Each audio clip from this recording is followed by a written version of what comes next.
Kodiak bear flips camper, kills father on vacation.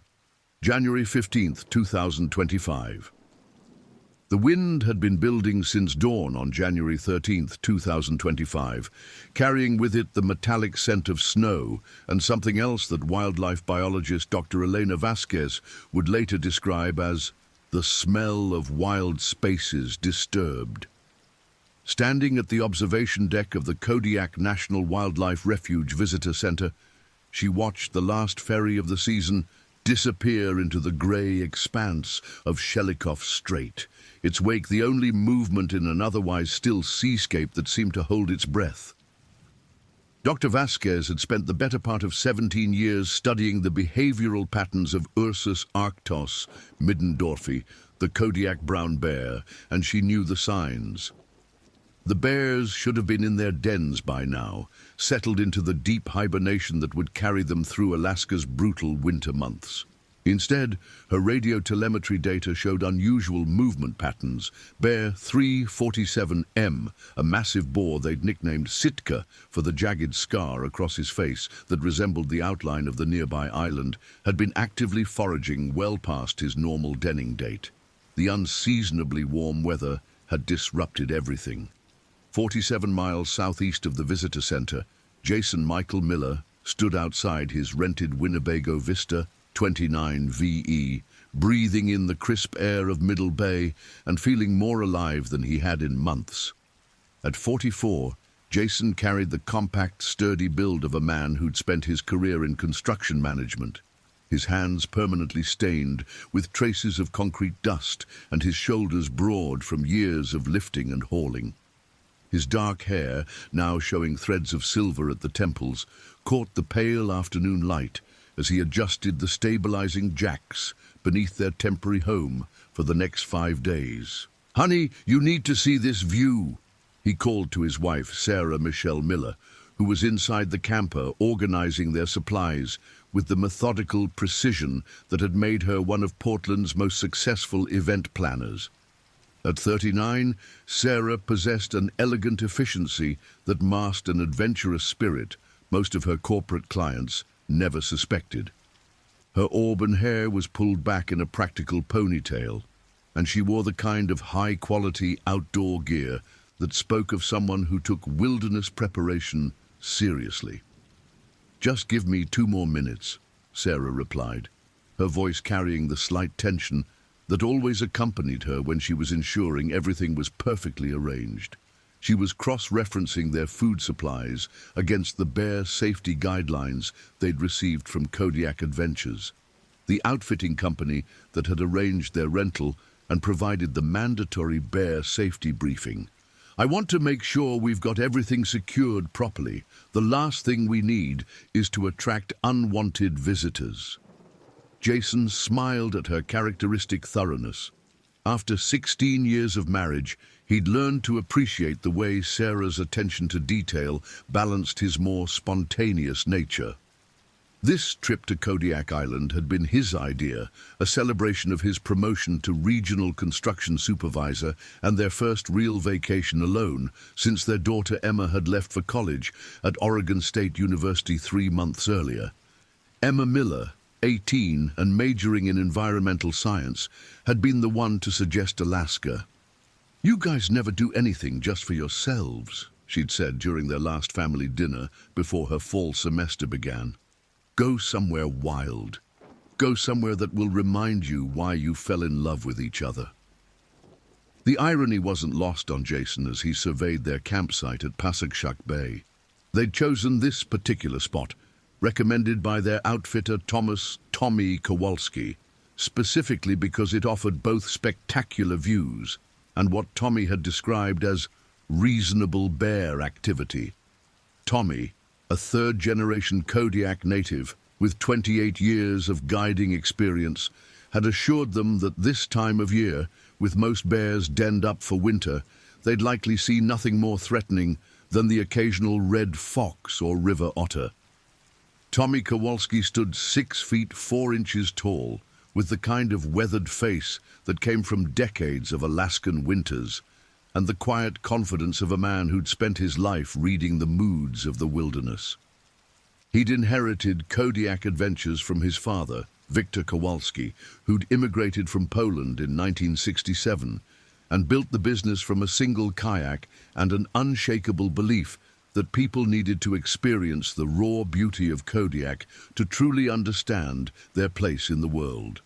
Tommy's deep knowledge of bear behavior had been shaped not just by formal training, but by countless encounters, near misses, and the kind of instinctual understanding that couldn't be learned from textbooks.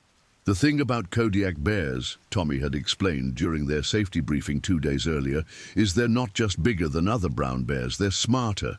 They've learned to coexist with humans on this island for over a century, but that doesn't make them predictable. Respect their space, secure your food, make noise when you're moving around, and remember that this is their home, not yours. The briefing had taken place in the cramped but comfortable office of Kodiak Adventures, located in a converted fishing supply warehouse on Near Island. Tommy's office walls were covered with topographic maps marked with colored pins indicating bear sighting locations, alongside photographs spanning 3 decades of successful guided trips. Sarah had taken detailed notes while Jason examined a display case containing various types of bear deterrent devices, from air horns to pepper spray canisters. Dr. Margaret Maggie Chen, a wildlife veterinarian who'd been working with the Kodiak bear population for the past 12 years, had also been present for part of the briefing. Dr. Chen, 35, possessed the kind of calm authority that came from years of working with dangerous animals, her slight frame belying a surprising physical strength developed through countless hours in the field. She'd moved to Kodiak from San Francisco in 2013, drawn by the opportunity to work with one of North America's most impressive predator populations. The bears we're seeing now are different from the ones my predecessors worked with, Dr. Chen had explained, her dark eyes serious behind wire-rimmed glasses. Climate change is affecting their denning patterns, their food sources, and their behavior. We're seeing bears active later into the winter, and some of them are showing signs of nutritional stress that makes them more likely to take risks they wouldn't normally take. Jason had asked the obvious question, should we be concerned about our safety?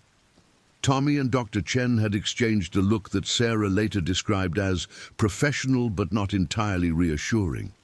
Anytime you're in bear country, you should be alert, Dr. Chen had replied, but if you follow the safety protocols, maintain awareness of your surroundings, and respect the wildlife, the chances of a negative encounter are extremely low. We've had thousands of visitors to Kodiak over the years with minimal incidents.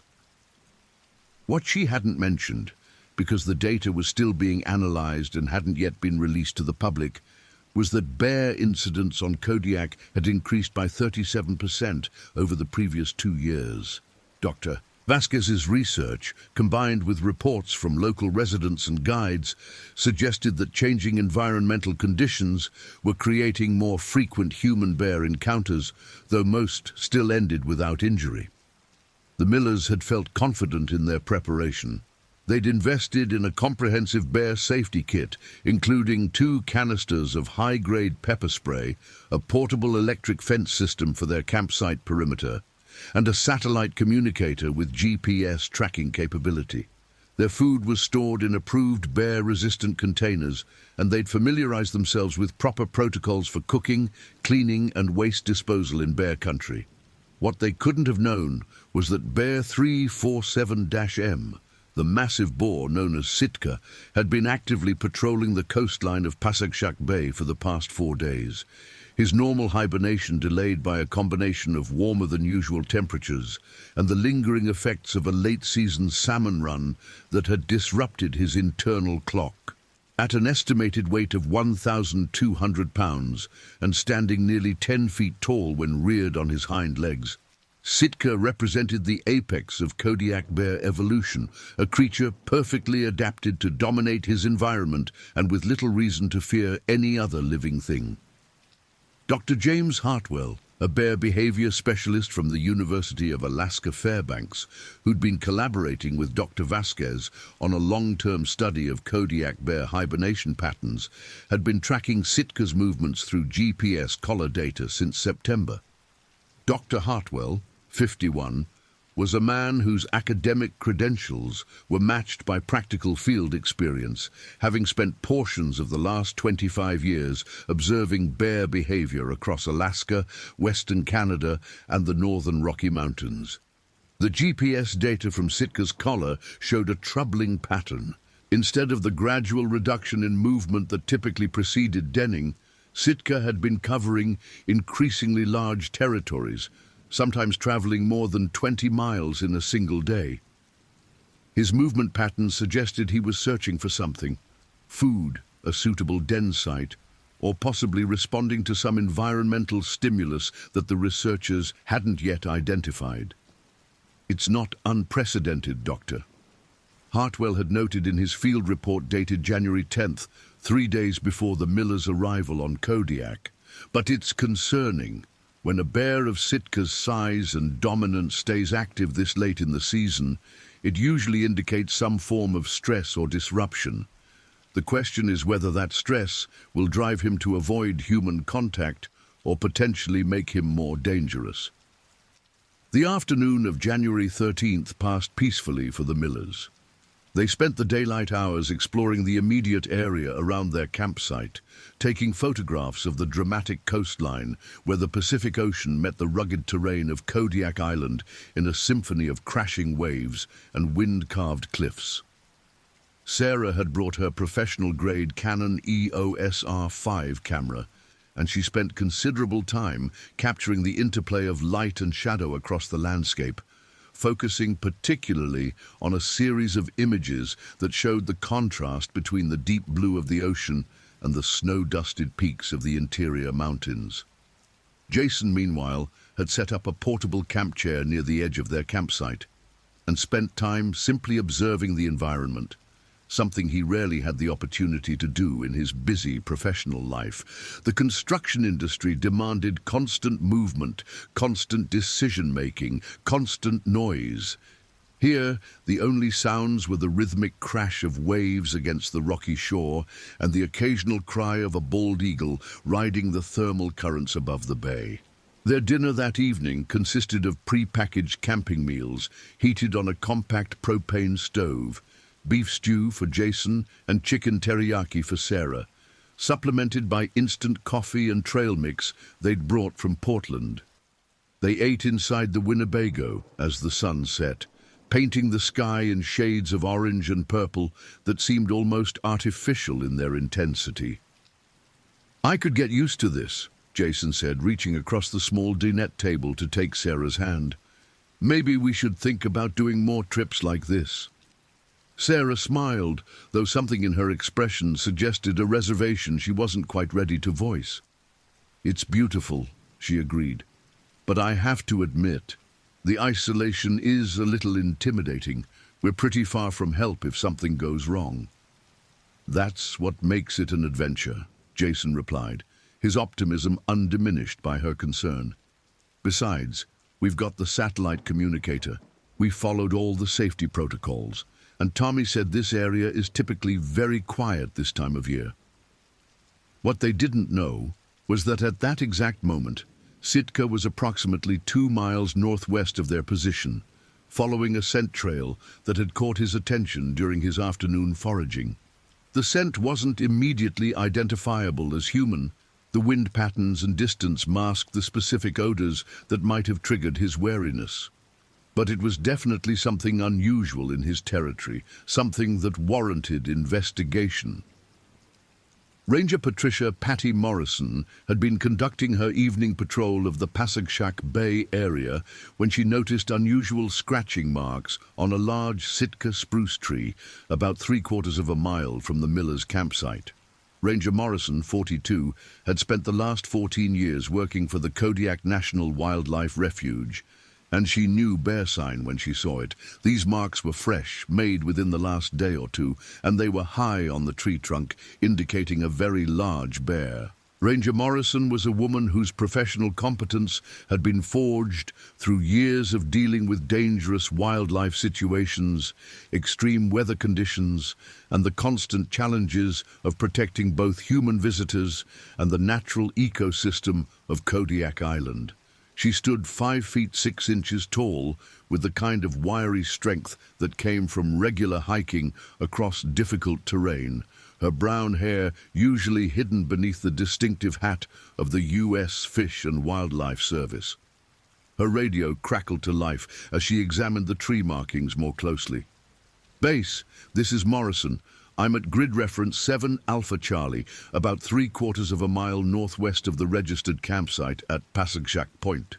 I've got fresh bear sign here. Looks like a large boar, tree scratching, scat, and what appears to be a daybed in the brush about 50 yards south of my position." The voice that responded belonged to Ranger Supervisor William "Bill" Thatcher, a 26-year veteran of wildlife management whose experience spanned 3 different national wildlife refuges. At 58, Bill had seen enough bear incidents to recognize the warning signs, and Ranger Morrison's report triggered immediate concern. "Copy that, Morrison. Are you talking about standard territorial marking or something more aggressive?" Ranger Morrison examined the claw marks more carefully, using a measuring tape from her field kit to document their size and spacing. The claw marks are extending to about 8 feet off the ground, and they're deep, really deep. This isn't casual marking behavior. The scat is fresh, maybe 6 to 8 hours old, and there's evidence of extensive foraging in the area. Whatever bear made these signs has been here for a while and is comfortable in this territory. What's your assessment of the risk to the campers at Passagshack Point? Ranger Morrison considered the question carefully. The distance between the bear sign and the Miller's campsite was significant enough that it didn't constitute an immediate threat, but the behavior she was observing suggested a bear that was actively using this area as part of its regular territory. The late-season activity was particularly concerning. "I'd say moderate risk, with potential for escalation," she replied. "This bear isn't showing avoidance behavior that we'd normally expect this time of year. I recommend we check on the campers tomorrow morning and possibly advise them to consider relocating to a more developed campground." Agreed. First light tomorrow, head over to their site and assess the situation. If you have any concerns about their safety, don't hesitate to recommend relocation. What Ranger Morrison couldn't have known was that her presence in the area, along with the scent traces she'd left while examining the bear sign, had already been detected by Sitka. The massive bear had learned over his estimated 15 years of life that human scent often preceded changes in his environment, sometimes bringing unwanted attention to his territory. While he wasn't immediately threatened by the ranger's presence, it had heightened his awareness and made him more likely to investigate other unusual activities in the area. The temperature that night dropped to 18 degrees Fahrenheit, cold enough to form ice crystals on the exterior of the Winnebago, but not cold enough to trigger the deep, instinctual drive toward hibernation that would normally have sent Sitka to his den weeks earlier. Instead, the cold seemed to invigorate him, and he spent the late evening hours moving steadily southward along the coastline, following a route that would bring him within a half-mile of the Miller's campsite by dawn. Inside their camper, Jason and Sarah Miller slept peacefully, unaware that their vacation was about to become a nightmare that would forever change the way Kodiak Island authorities approached wilderness camping safety protocols. The wind continued to build throughout the night, carrying with it the scent of their campsite, the lingering odors of their dinner, their propane stove, and most significantly, the traces of food that had been spilled during preparation and cleaning, despite their careful adherence to bear safety guidelines. By 3:17 a.m. on January 14th, Sitka had detected these scents and was moving purposefully toward their location, driven by a combination of curiosity, territorial awareness, and the persistent hunger that had kept him active well past his normal denning time. His massive form moved through the darkness with surprising stealth, each footstep placed with the precision that had made Kodiak bears the apex predators of their environment for thousands of years. The attack that would claim Jason Miller's life was still more than 18 hours away, but the chain of events that would lead to that tragedy had already been set in motion by forces beyond human control: climate change, animal behavior, and the fundamental unpredictability of wilderness environments, where humans are always the intruders, never the masters. Dr. Elena Vasquez, still analyzing data at the research station 12 miles away, noticed an unusual spike in the telemetry signals from Bear 347-M's GPS collar around 4:30 a.m. The data indicated rapid, purposeful movement over a significant distance, followed by an extended period of stationary positioning that suggested the bear had found something that warranted sustained attention. She made a note to investigate the location the following day, unaware that she was documenting the beginning of what would become one of the most extensively studied bear attack incidents in Kodiak Island's recorded history. The scientific analysis of the tragedy would eventually fill more than 300 pages of research reports, but it would do nothing to bring back Jason Miller or erase the trauma that would haunt his wife Sarah for the remainder of her life. As dawn approached on January 14th, the wind began to shift, carrying the scents of the Miller campsite directly toward Sitka's position. The massive bear raised his head, testing the air with the kind of focused attention that had kept his species alive and dominant for millennia. What he smelled was interesting enough to warrant closer investigation, and he began moving steadily toward Pasagshak Point, unaware that his actions would soon trigger the most comprehensive emergency response in Kodiak Island's history and forever alter the way authorities approached human-bear conflict management in one of Alaska's most pristine wilderness areas. The last peaceful sunrise Jason and Sarah Miller would ever see together was breaking over the eastern horizon, painting the sky in shades of pink and gold that seemed to promise another perfect day in paradise. Neither of them stirred in their sleep as death approached through the morning mist, padding silently across the tundra on 4 massive paws, driven by instincts older than human civilization and more powerful than any safety protocol ever devised. Tommy Kowalski had awakened early that morning with an inexplicable sense of unease, a feeling his father Victor had taught him never to ignore. "The wilderness speaks to those who know how to listen," Victor used to say, "and sometimes what it says is, be careful today." Tommy stood at the window of his house overlooking Near Island, watching the dawn light spread across the water, and found himself thinking about the Miller couple he'd sent to Pasagshak Bay. Everything about their trip had been planned meticulously, every safety protocol followed to the letter, but something in the back of his mind kept suggesting that this particular January was different from others he'd experienced in his 28 years of guiding on Kodiak Island. The unseasonably warm weather had disrupted patterns that had remained consistent for decades. The bears that should have been sleeping were still active. The winter storms that typically drove visitors indoors were delayed, and even the normally predictable wildlife behavior seemed somehow off-kilter. Tommy had noticed it in small things: the way seagulls were flocking in unusual formations, the increased activity among the island's fox population, and most significantly, the reports from other guides about bear sightings in areas that were typically quiet during the winter months.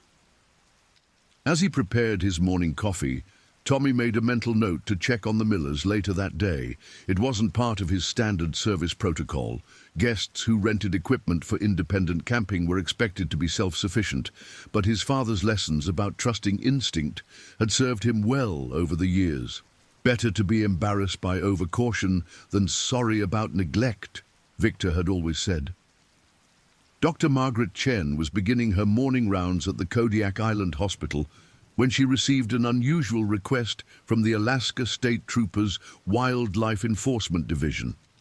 Trooper Sergeant Michael "Mike" Rodriguez, a 14-year veteran of wildlife law enforcement, had been tracking an increase in bear-related incidents across the region and wanted Dr. Chen's professional assessment of whether the late-season bear activity they were observing represented a significant public safety concern.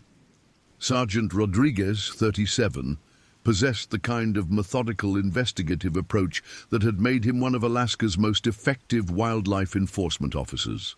His background included formal training in both law enforcement and wildlife management, and he'd developed a reputation for thoroughness that often proved crucial in complex cases involving human-wildlife conflicts. "We're seeing patterns that don't match historical data," Sergeant Rodriguez explained during their phone conversation. "More bears staying active longer, more reports of aggressive behavior, and more incidents of bears investigating human activity areas. I'm wondering if we need to consider adjusting our public safety recommendations." Dr. Chen had been thinking along similar lines. Her recent examination of bears that had been captured for research purposes showed signs of nutritional stress and altered sleep patterns that suggested the environmental changes affecting Kodiak Island were having more significant impacts on bear behavior than previously recognized. "I think we need to be more proactive about monitoring human-bear interactions," she agreed. "The traditional seasonal patterns that our safety recommendations are based on may not be reliable anymore. Bears that would normally be denned by now are still actively foraging, and that changes everything about risk assessment." Neither Dr. Chen nor Sergeant Rodriguez knew that their conversation was taking place less than 12 hours before Jason Miller would become the first human fatality from a bear attack on Kodiak Island in more than 7 years, or that their discussion would later be cited in the comprehensive review of safety protocols that would follow the tragedy. At the Pasagshak Bay campsite, Jason Miller emerged from the Winnebago at 7:15 a.m., stretching in the crisp morning air and marveling at the absolute silence that surrounded their temporary home. The wind had died during the night, leaving the landscape in an almost crystalline stillness that made every sound, the distant crash of waves, the cry of seabirds, even his own breathing, seem amplified and significant. "Good morning, beautiful," he called softly to Sarah, who was still sleeping peacefully in the camper's compact bedroom. She stirred but didn't wake, exhausted from the previous day's hiking and the deep, restorative sleep that comes from clean air and physical exertion. Jason began his morning routine, starting with the camp stove to heat water for coffee and taking inventory of their supplies. Everything was exactly as they'd left it the night before. Food properly secured in bear-resistant containers, garbage sealed and stored according to protocol, cooking equipment cleaned and stored. Their electric fence perimeter was intact and functioning, its red indicator light blinking steadily to confirm the system was operational. What Jason didn't notice, because he had no reason to look for it, was the series of massive paw prints in the soft earth about 50 yards north of their campsite. The prints had been made sometime during the early morning hours, probably around 5:30 a.m., when Sitka had approached close enough to investigate the human sense, but had been deterred by the unfamiliar sound and electrical field of the perimeter fence. The bear had circled the campsite at a respectful distance, testing the air and gathering information about these intruders in his territory. The electric fence had worked exactly as designed, preventing a direct approach to the campsite, but it had also done something unintended. It had confirmed to Sitka that this was indeed a human presence, and a substantial one that warranted continued attention. Dr. Elena Vasquez arrived at her research station at 8 a.m. and immediately noticed that Bear 347-M's GPS collar was indicating stationary positioning at coordinates that placed him uncomfortably close to known camping areas. She pulled up the detailed topographic maps on her computer and cross-referenced the bear's location with the database of registered campsites maintained by the wildlife refuge. "Oh no," she whispered, realizing that Sitka was positioned less than a quarter mile from the Pasagshak Point campsite where the Miller couple was staying. She immediately reached for her radio to contact Ranger Morrison, unaware that the ranger was already en route to check on the campers based on her previous day's discovery of bear sign in the area. Ranger Morrison had begun her hike toward the Miller campsite at dawn, following a well-established trail that would bring her to their location by mid-morning. Her standard protocol for checking on campers involved a visual assessment of the site from a distance, looking for signs of trouble or distress, followed by a friendly contact to ensure everything was proceeding safely. As she approached within half a mile of the campsite, Ranger Morrison began calling out in a loud, clear voice, a standard practice designed to announce human presence to any wildlife in the area and avoid surprising bears or other potentially dangerous animals. "Hello, the camp," Ranger Morrison making rounds. "Anyone awake over there?" The sound of the ranger's voice carried clearly through the still morning air, reaching both the Miller campsite and the location where Sitka had positioned himself to observe the human activity. For the massive bear, the additional human voice represented a complication. His experience had taught him that multiple humans often meant unpredictable behavior, potential threats, and disruptions to his normal activities. Jason Miller heard Ranger Morrison's calls and stepped outside the Winnebago to respond. "Good morning, Ranger. We're awake and everything's fine here." "Great to hear," Ranger Morrison called back. "I'll be with you in just a few minutes." Inside the camper, Sarah was finally stirring, awakened by the sound of voices outside. She stretched languidly and checked the time on her phone, 8:47 a.m., later than she'd slept in months. The combination of mountain air, physical activity, and the absence of her usual urban stress had given her the most restful night she'd experienced in years. "Who's that talking to you?" she asked Jason as he prepared 2 cups of coffee. "Park ranger making her rounds," Jason replied. "Just checking to make sure we're okay. Pretty impressive service, if you ask me." What neither Jason nor Sarah realized was that their voices, combined with Ranger Morrison's calls, had triggered a significant change in Sitka's behavior. The massive bear was no longer simply observing the human activity, he was actively assessing it as a potential threat to his territory. His posture had shifted from curious investigation to defensive alertness, and his movements had become more purposeful and focused. Dr. Vasquez's radio crackled with Ranger Morrison's voice. "Base, this is Morrison. I'm approaching the Pasagshak Point campsite now. The campers are awake and responsive, no obvious signs of distress. I'm going to make visual contact and assess their situation." "Copy that, Morrison. Be advised that we've got telemetry showing Bear 347-M positioned very close to your location. Exercise extreme caution and be prepared to recommend immediate evacuation if necessary." Ranger Morrison felt a chill that had nothing to do with the January temperature. Bear 347M was Sitka, the massive boar that every ranger and researcher on Kodiak Island knew by reputation. His presence near an active campsite represented exactly the kind of high-risk situation that kept wildlife managers awake at night.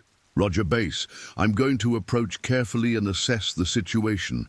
If Sitka is in the immediate area, these campers need to know about it right away." The urgency in Ranger Morrison's voice would have been obvious to anyone with experience in emergency communications. But Jason and Sarah Miller had no way to interpret the subtle changes in tone and protocol that indicated their peaceful morning was about to become something very different. They continued their normal routine, unaware that they were about to become the focus of one of the most intensive emergency responses in Kodiak Island's history. Sitka, meanwhile, had begun moving again. The combination of human voices, the persistent scents from the campsite, and his own territorial instincts had convinced him that a closer investigation was necessary. At 1,200 pounds, he moved with surprising stealth through the low brush and rocky terrain, following a route that would bring him to within direct visual contact of the humans who had invaded his domain. The GPS collar around his massive neck transmitted his coordinates every 30 seconds to Dr. Vasquez's monitoring station, creating a real-time record of his approach toward the campsite. Later analysis would show that Sitka's movement patterns during this period exhibited all the characteristics of a bear preparing for a confrontational encounter: deliberate, focused, and increasingly aggressive. At 9:03 a.m., Ranger Morrison crested a small rise that gave her a clear view of the Miller campsite. What she saw looked perfectly normal, a well-organized camping setup with proper bear safety measures in place, 2 people moving around their site in a relaxed manner, and no obvious signs of wildlife disturbance. What she couldn't see was the massive brown shape moving through the brush on the opposite side of the campsite, approximately 150 yards from the Winnebago, and closing steadily. "Good morning, folks," Ranger Morrison called out as she approached the perimeter of their camp. "Sorry to bother you so early, but I wanted to check in and see how your stay is going." Jason and Sarah both turned to greet her, smiling and clearly pleased by the ranger's attention. To them, the visit represented confirmation that they were in safe, well-managed wilderness area where trained professionals kept watch over visitors' welfare. "It's been absolutely wonderful," Sarah replied, her enthusiasm genuine and infectious. "This is exactly what we were hoping for. Beautiful scenery, peaceful surroundings, and a real sense of getting away from everything." Ranger Morrison smiled, but her eyes were constantly scanning the surrounding area, looking for any sign of the bear she knew was somewhere nearby. Her radio was tuned to the emergency frequency, and she kept one hand near the pepper spray canister on her belt. "I'm glad to hear that," she said. "I do need to let you know that we've had some unusual bear activity in this area recently. Nothing immediately threatening, but I want to make sure you're aware and that you're following all the safety protocols." Jason nodded confidently. "We went through the full briefing with Tommy Kowalski, and we've been very careful about food storage and camp security. We've got the electric fence perimeter, pepper spray, and we're following all the guidelines we received." "That's excellent," Ranger Morrison replied, though something in her peripheral vision had caught her attention.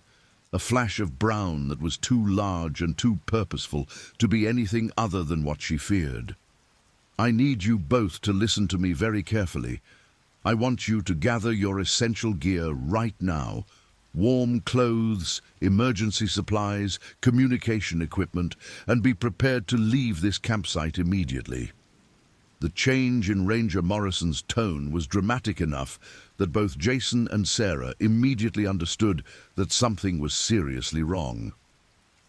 The ranger's casual, friendly demeanor had been replaced by the kind of focused urgency that demanded immediate compliance. "What's happening?" Sarah asked, her voice tight with sudden anxiety. "We have a very large bear in the immediate area," Ranger Morrison replied, her eyes still scanning the brush surrounding the campsite. "I need you to move calmly but quickly to gather your most important gear.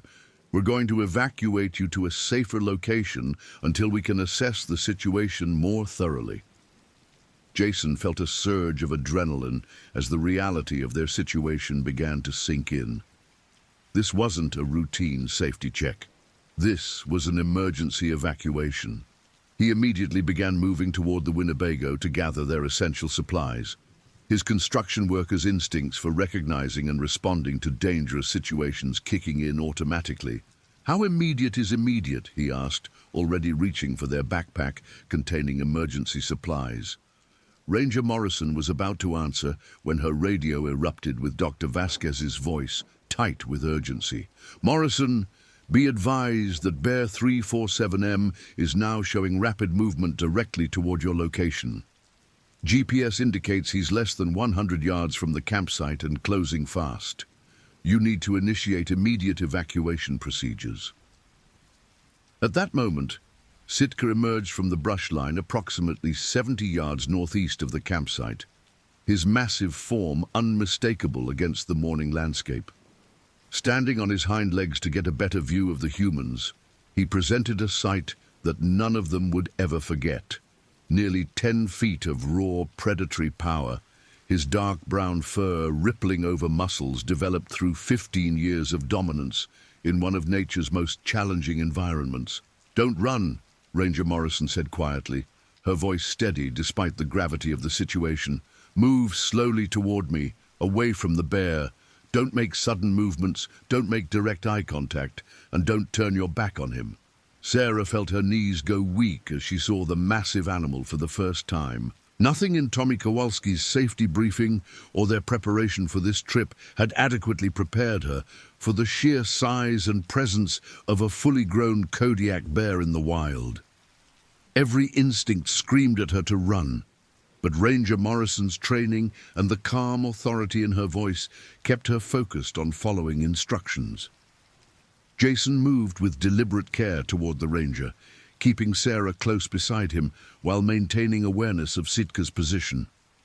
The bear had dropped back to all fours and was moving slowly but purposefully toward their campsite, his massive head swinging back and forth as he tested the air and assessed the humans who had invaded his territory. "Is he going to attack?" Jason asked, his voice barely above a whisper. "I don't know," Ranger Morrison replied honestly.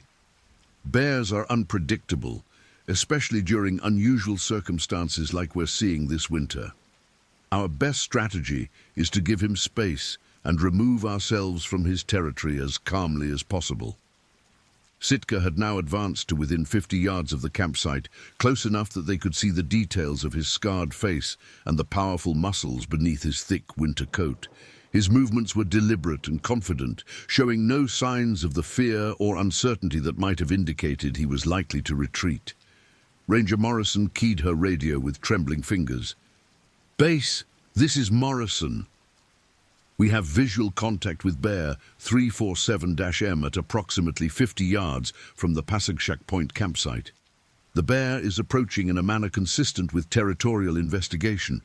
We are attempting evacuation of 2 civilians, but we may need immediate backup." "Copy, Morrison. Search and rescue is being notified, and we're dispatching additional personnel to your location. Can you safely evacuate the civilians?" Ranger Morrison looked at the distance between their current position and the nearest cover, a cluster of larger boulders about 200 yards southeast of the campsite. It was possible they could reach safety, but it would require crossing open ground while the bear was actively moving in their direction. "We're going to attempt evacuation on foot," she radioed back. "If the situation deteriorates, we'll need emergency air support." What happened next would be analyzed and debated by bear behavior experts for years to come. Instead of continuing his approach toward the humans, Sitka suddenly turned his attention to the Winnebago itself. Perhaps it was the lingering food scents from their cooking, the electrical field from the perimeter fence, or simply territorial instinct.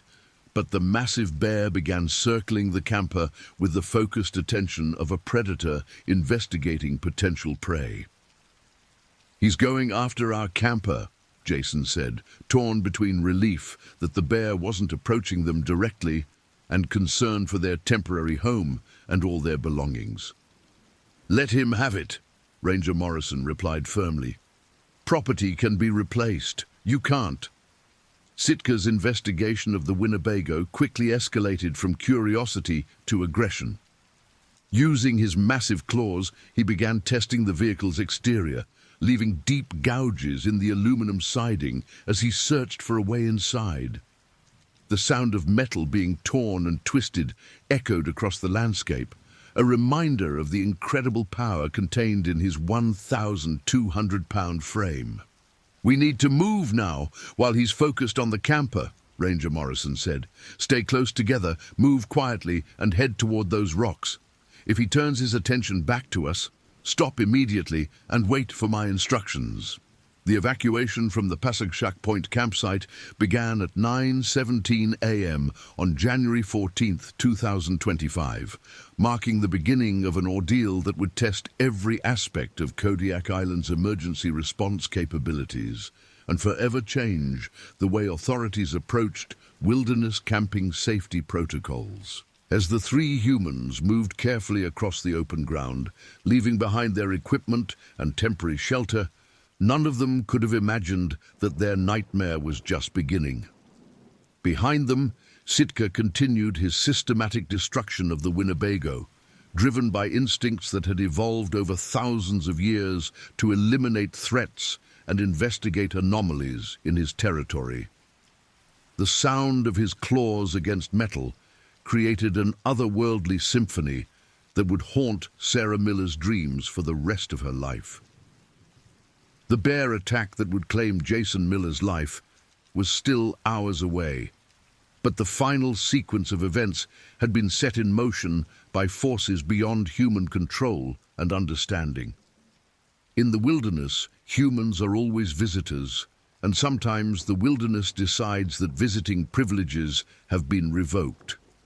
Dr. Elena Vasquez watched the real-time GPS data from Sitka's collar with growing alarm. The bear's movement patterns showed he had remained stationary at the campsite location for nearly 30 minutes, behavior that suggested sustained interest in the human presence rather than the brief investigation and departure that would have been normal for a bear encounter. She immediately contacted the Kodiak Search and Rescue Coordination Center, knowing that if the situation deteriorated into an actual attack, every second of response time would be critical. The conversation that followed would later be cited as a textbook example of proper emergency protocol activation in wildlife crisis situations. Lieutenant Commander Sarah Walsh, U.S. Coast Guard, received the call at 9:45 a.m. and immediately began coordinating resources for what had the potential to become a major emergency response. At 34, Lieutenant Commander Walsh had overseen dozens of search and rescue operations in Alaska's challenging environment, but she'd never dealt with an active bear attack situation. "We're looking at a possible human-bear conflict on Kodiak Island," Dr. Vasquez explained. "We have 2 civilians and a ranger at the site, with a very large, aggressive bear showing sustained interest in their location.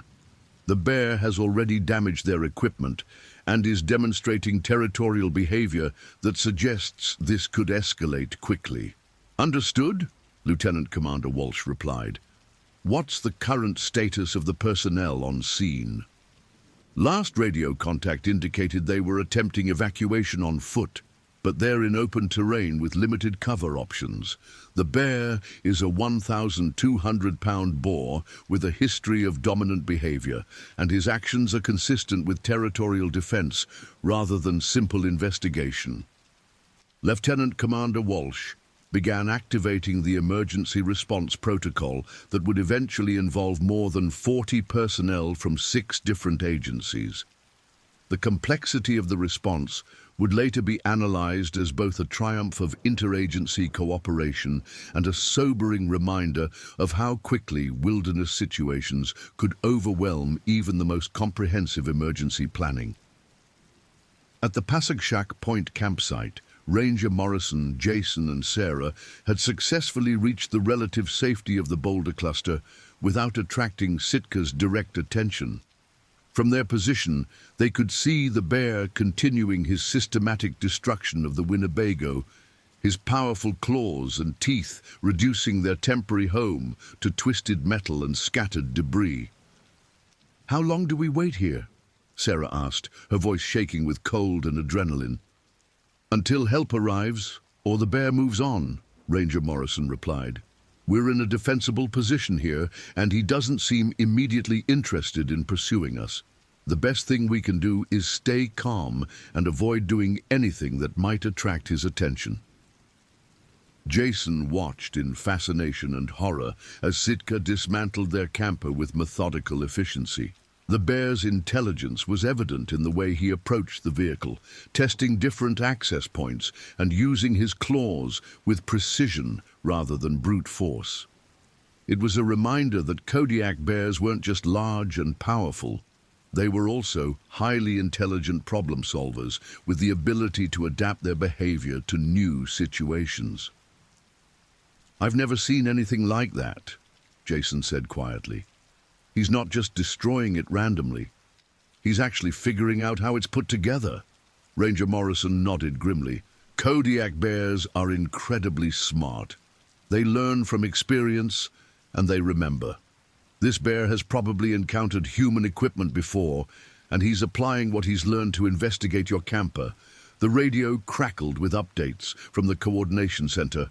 "Morrison, be advised that air support is en route to your location. ETA approximately 20 minutes. Search and rescue teams are being deployed by boat and helicopter. Maintain your current position unless the situation becomes immediately life-threatening." "Copy, base. We're secure for now, but this bear is showing no signs of leaving the area. He's completely dismantled the camper and appears to be settling in for an extended stay." What the radio communications couldn't convey was the psychological impact of watching Sitka's methodical destruction of their equipment. For Jason and Sarah, the Winnebago represented not just shelter and transportation, but their ability to leave the island when their vacation was complete. Without it, they were completely dependent on rescue operations and the goodwill of authorities, who were already stretched thin by the unusual circumstances of their situation. The sound of approaching helicopters became audible around 10:30 a.m., providing the first real hope that their ordeal might soon be over. However, the arrival of air support would also trigger the most dangerous phase of their encounter with Sitka, as the noise and activity associated with helicopter operations would prove to be exactly the kind of stimulus that could drive an already agitated bear into aggressive action. Dr. James Hartwell had been monitoring the situation from his research station and recognized that they were witnessing exactly the kind of human-bear conflict that his studies had predicted would become more common as environmental changes disrupted traditional bear behavior patterns. His real-time analysis of the situation would later contribute to a comprehensive revision of Kodiak Island's wilderness camping policies, but for now, his expertise was focused on helping authorities understand what they were dealing with. "This bear's behavior is consistent with territorial defense rather than predatory aggression," Dr. Hartwell explained during a conference call with emergency responders. However, the introduction of helicopters and additional human activity could trigger a significant escalation. Bears of this size and intelligence are capable of extremely violent responses when they feel cornered or threatened. The warning proved to be prophetic. As the first Coast Guard helicopter approached the campsite area, Sitka's behavior immediately changed from methodical investigation to obvious agitation.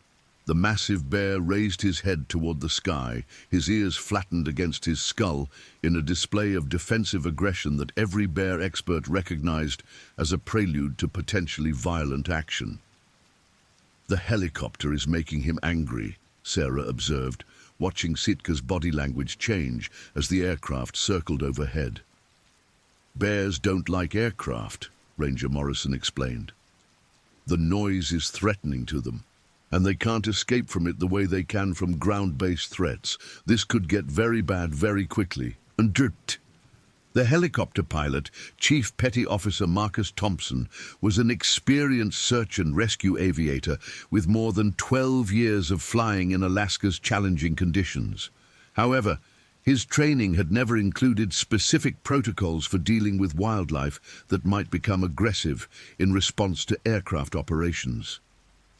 "Ground team, this is Air Rescue 1. I can see your position and the bear. The animal appears to be highly agitated by our presence. Do you want us to attempt a landing for evacuation?" Ranger Morrison considered the options carefully. A helicopter landing would provide immediate evacuation capability, but it would also require Sitka to either leave the area or be actively deterred from interfering with the operation.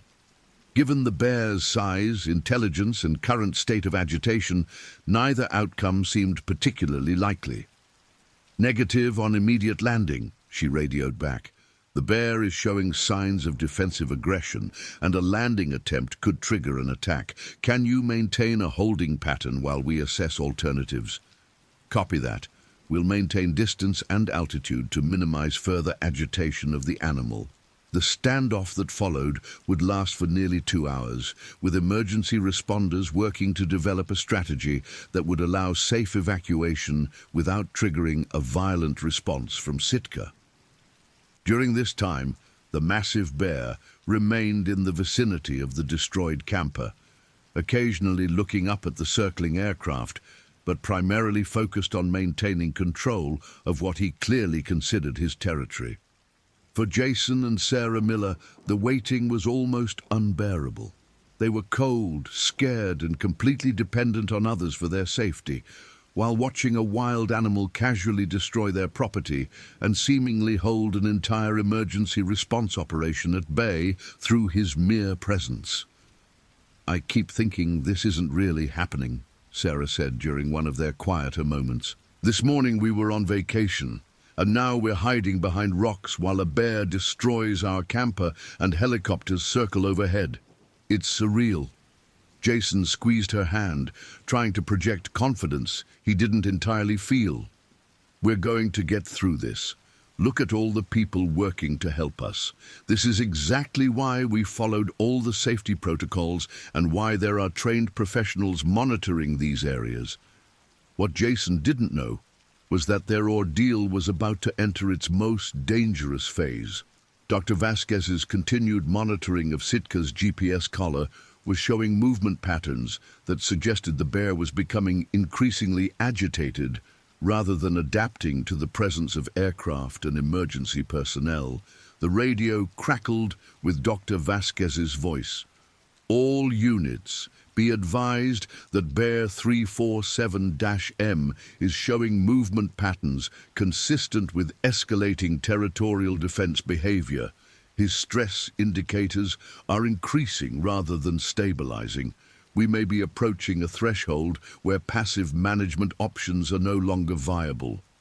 The implications of her warning were clear to everyone involved in the operation.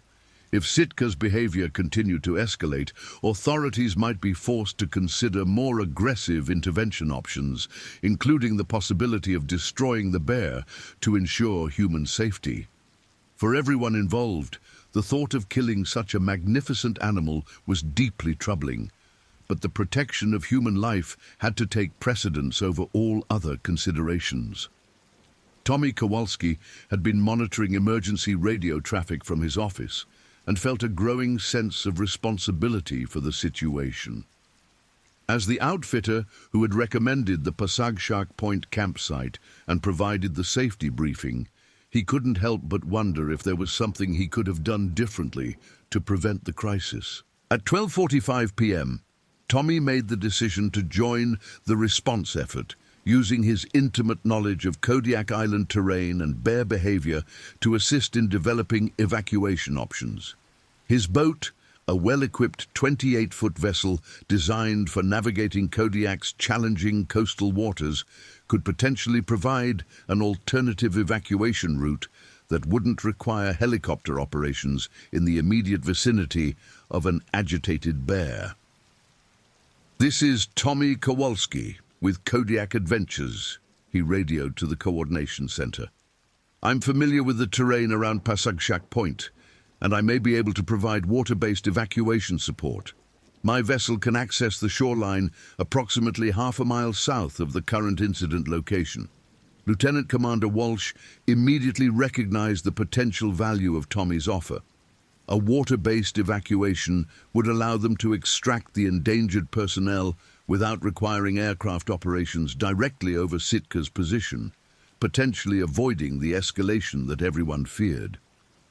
"Kowalski, what's your ETA to the alternative evacuation site?" "Approximately 30 minutes if weather and sea conditions remain stable." Proceed to the location and maintain standby status. We'll coordinate with ground personnel to determine if overland movement to your position is feasible. The prospect of escape via Tommy's boat provided the first real hope that the situation could be resolved without tragedy, but it also required Jason, Sarah and Ranger Morrison to undertake a dangerous overland movement while Sitka remained in the area. The half-mile distance to the alternative evacuation site would require crossing open terrain that would leave them vulnerable if the bear decided to pursue. Dr. Chen arrived at the Emergency Coordination Center at 1:15 p.m., having been called in to provide expert advice on bear behavior and potential intervention strategies. Her assessment of the situation was grimly realistic. Based on the behavioral patterns we're observing, this bear is not going to simply leave the area, she explained to the assembled emergency responders. He's claimed this territory, and he's prepared to defend it. Any evacuation attempt is going to require active management of his behavior, either through deterrence or, as a last resort, through lethal intervention. The room fell silent as the implications of her assessment sank in. Everyone involved in the operation had hoped that patient waiting would eventually allow the situation to resolve itself peacefully, but Dr. Chen's expertise suggested that more active measures would be necessary.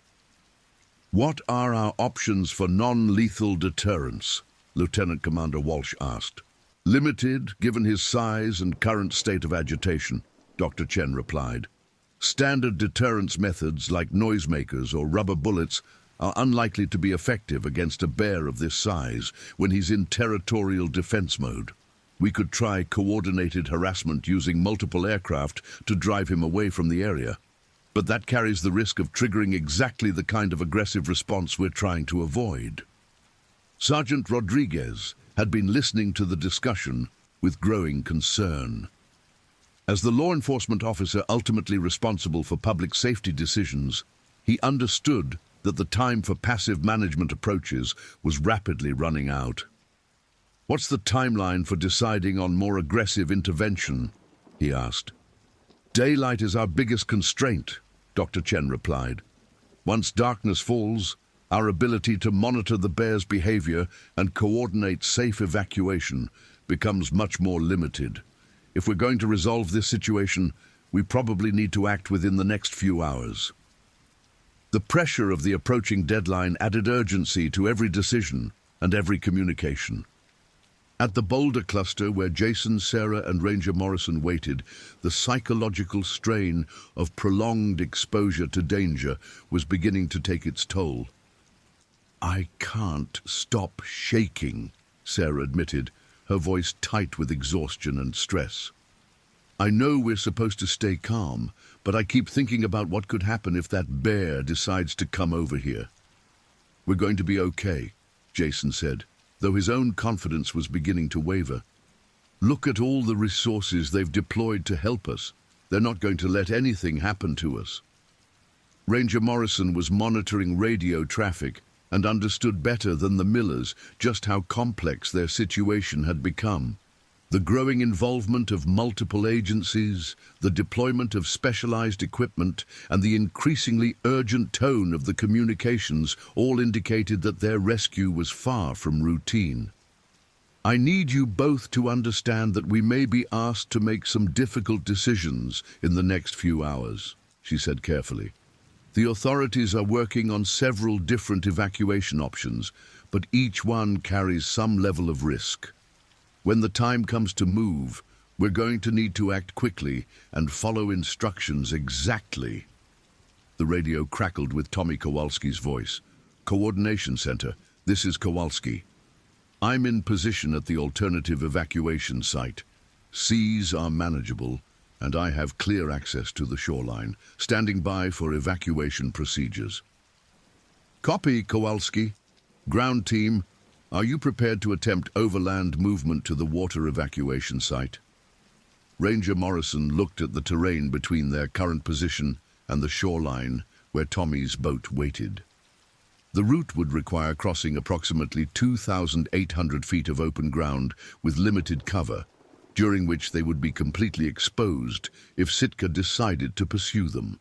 "We can attempt the movement," she radioed back, "but we'll need distraction support to keep the bear focused away from our route. Once we start moving, we'll be committed to reaching the boat. There's no intermediate cover available." "Understood. We'll coordinate aircraft operations to provide distraction while you move. This will be a one-attempt operation. Once you start moving, maintain your pace regardless of the bear's response." The most dangerous phase of their rescue was about to begin, and everyone involved understood that the margin for error was essentially zero. If Sitka decided to pursue them during their evacuation attempt, the consequences would likely be catastrophic. At 2:30 p.m. on January 14, 2025, Ranger Morrison, Jason Miller, and Sarah Miller began their desperate dash toward the shoreline where Tommy Kowalski waited with their only hope of escape. Behind them, Sitka raised his massive head as the helicopter operations intensified, his dark eyes tracking the movement of the humans who had invaded his domain. The events of the next 18 minutes would determine whether the Kodiak Island bear incident of January 2025 would be remembered as a successful rescue operation or as one of the most tragic wildlife encounters in Alaska's recorded history.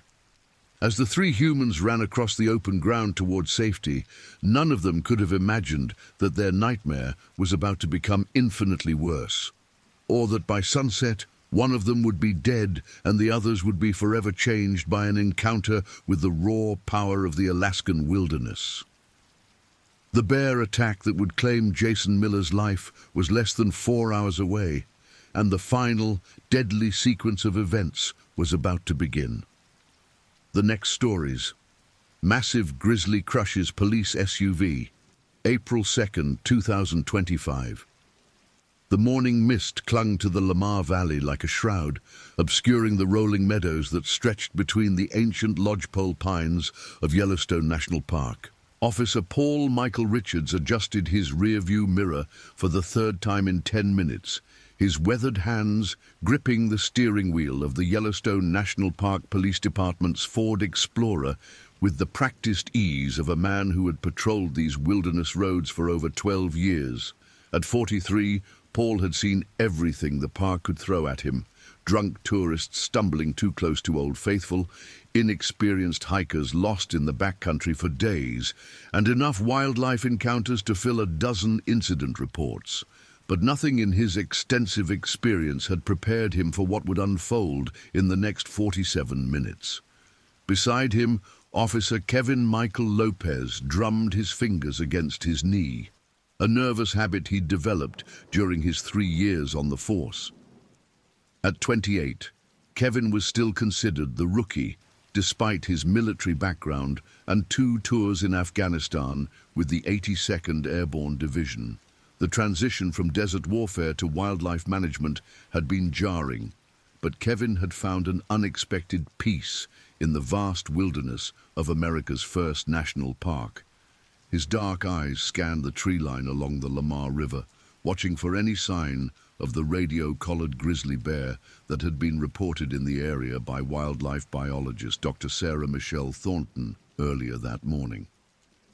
"Unit 7 Alpha to dispatch," Paul spoke into his radio, his voice carrying the distinctive Montana drawl he'd inherited from his father, a third-generation rancher from Livingston. "We're approximately 2 miles east of the Lamar Valley picnic area, conducting routine patrol along the northeast entrance road. No signs of Bear 837 yet, but we're maintaining visual surveillance of the surrounding meadowlands." The static-filled response from dispatcher Rebecca Ann Foster crackled through the speaker. "Copy that, 7 Alpha. Be advised that Dr. Thornton reported fresh scat and claw marks on several aspen trees approximately half a mile north of your current position. Exercise extreme caution." Kevin leaned forward, adjusting his duty belt to accommodate the tranquilizer rifle secured between the seats. "You know, Paul, I've been thinking about what Sarah said during yesterday's briefing. A 900-pound male grizzly showing aggressive behavior toward humans. That's not typical for this time of year. Usually, they're focused on foraging after hibernation, not confronting people. Paul nodded grimly, his steel-grey eyes never leaving the road ahead. That's what worries me, partner. In all my years out here, I've learned that when bears start acting outside their normal patterns, there's usually something driving that behavior. Could be disease, injury, or territorial disputes with other bears. Whatever it is, it makes them unpredictable. The Ford Explorer rounded a gentle curve, its heavy-duty suspension absorbing the minor potholes that dotted the asphalt surface of the northeast entrance road. To their left, the Lamar River meandered through the valley floor, its waters swollen from the recent spring snowmelt in the Absaroka Mountains. The morning sun, now climbing higher above the eastern ridgeline, cast long shadows across the landscape and began to burn away the lingering patches of fog. Paul reduced their speed to 20 miles per hour following department protocol for wildlife observation patrols in high-activity areas. Dr. Sarah Michelle Thornton had been studying Yellowstone's grizzly bear population for over 8 years, first as a graduate student at Montana State University, and now as the park's senior wildlife biologist. Her radio collar data indicated that Bear 837, a massive male she had personally tagged 2 springs earlier, had been exhibiting unusual movement patterns for the past 6 weeks. Instead of following his typical foraging routes through the Hayden Valley and Mount Washburn areas, the bear had established what appeared to be a territory along the Lamar Valley corridor, aggressively marking trees and leaving scat piles in locations that suggested deliberate boundary-setting behavior. 3 days earlier, on March 30th, hikers Jennifer Lynn Patterson and Michael Robert Chen had reported a close encounter with a large grizzly bear approximately 1 mile from their current location. According to their written statement, filed with Ranger Station Supervisor Thomas Edward McBride, the bear had approached to within 30 yards of their campsite at dawn, standing on its hind legs and emitting low, rumbling vocalizations before retreating into the dense timber along Soda Butte Creek. Both hikers described the animal as exceptionally large, with distinctive silver-tipped fur across its massive shoulders and a pronounced hump that indicated significant muscle mass development. There, Kevin pointed toward a cluster of aspen trees roughly 200 yards ahead and to their right. Movement in the tree line. Paul immediately applied the brakes, bringing the Explorer to a complete stop in the center of the roadway. Both officers reached for their binoculars simultaneously, scanning the indicated area with the methodical precision of experienced wildlife observers. The morning light, filtering through the canopy, created a complex pattern of shadows and sunlight that made wildlife detection challenging. But both men had learned to identify the subtle signs that distinguished animal movement from wind-blown vegetation. "I don't see anything definitive," Paul murmured, lowering his binoculars after a full minute of observation. "But that doesn't mean something isn't there." Remember what Sarah always says about grizzly behavior. They're masters of concealment when they want to be. Kevin continued his surveillance, slowly panning his binoculars across the entire tree line from left to right. Movement again, approximately 50 yards to the left of where I initially pointed. Something large moving parallel to the road, staying just inside the timber. Paul reached for the radio handset. "Dispatch, Unit 7 Alpha. We have possible visual contact with Bear 837, approximately 2 miles east of Lamar Valley picnic area. Animal appears to be moving through dense timber on the north side of the road. We are maintaining observation distance and preparing to follow standard bear encounter protocols." Rebecca's voice responded immediately. "Copy, 7 Alpha. Dr. Thornton is en route to your location, ETA approximately 15 minutes. Continue monitoring and report any changes in behavior or position." Unknown to the two officers, Bear 837 had been aware of their presence for over 10 minutes, long before they had spotted any sign of his movement. The massive grizzly, weighing just over 900 pounds and standing nearly 4 feet at the shoulder when on all fours, possessed sensory capabilities that far exceeded human comprehension. His sense of smell was approximately 2,000 times more sensitive than that of a bloodhound, allowing him to detect and identify the distinct scents of both officers, their equipment, the vehicle's exhaust, and even the lingering aroma of Kevin's morning coffee from over a quarter-mile away. The bear's behavioral patterns over the past 6 weeks had been driven by a combination of factors that Dr. Thornton had begun to piece together through her field observations and collar data analysis.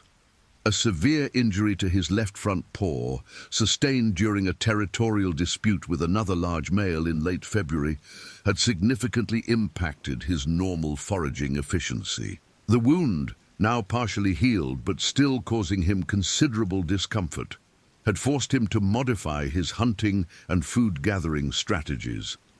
Additionally, the unusual warmth of the early spring had caused many of his traditional food sources to emerge earlier than normal, creating increased competition with other bears and forcing him to establish and defend a smaller, more concentrated territory.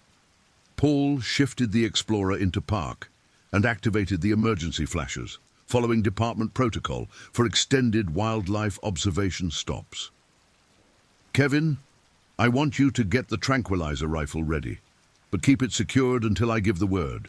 If this is 837, and if he's been exhibiting the aggressive behaviors that Sarah documented, we need to be prepared for any possibility.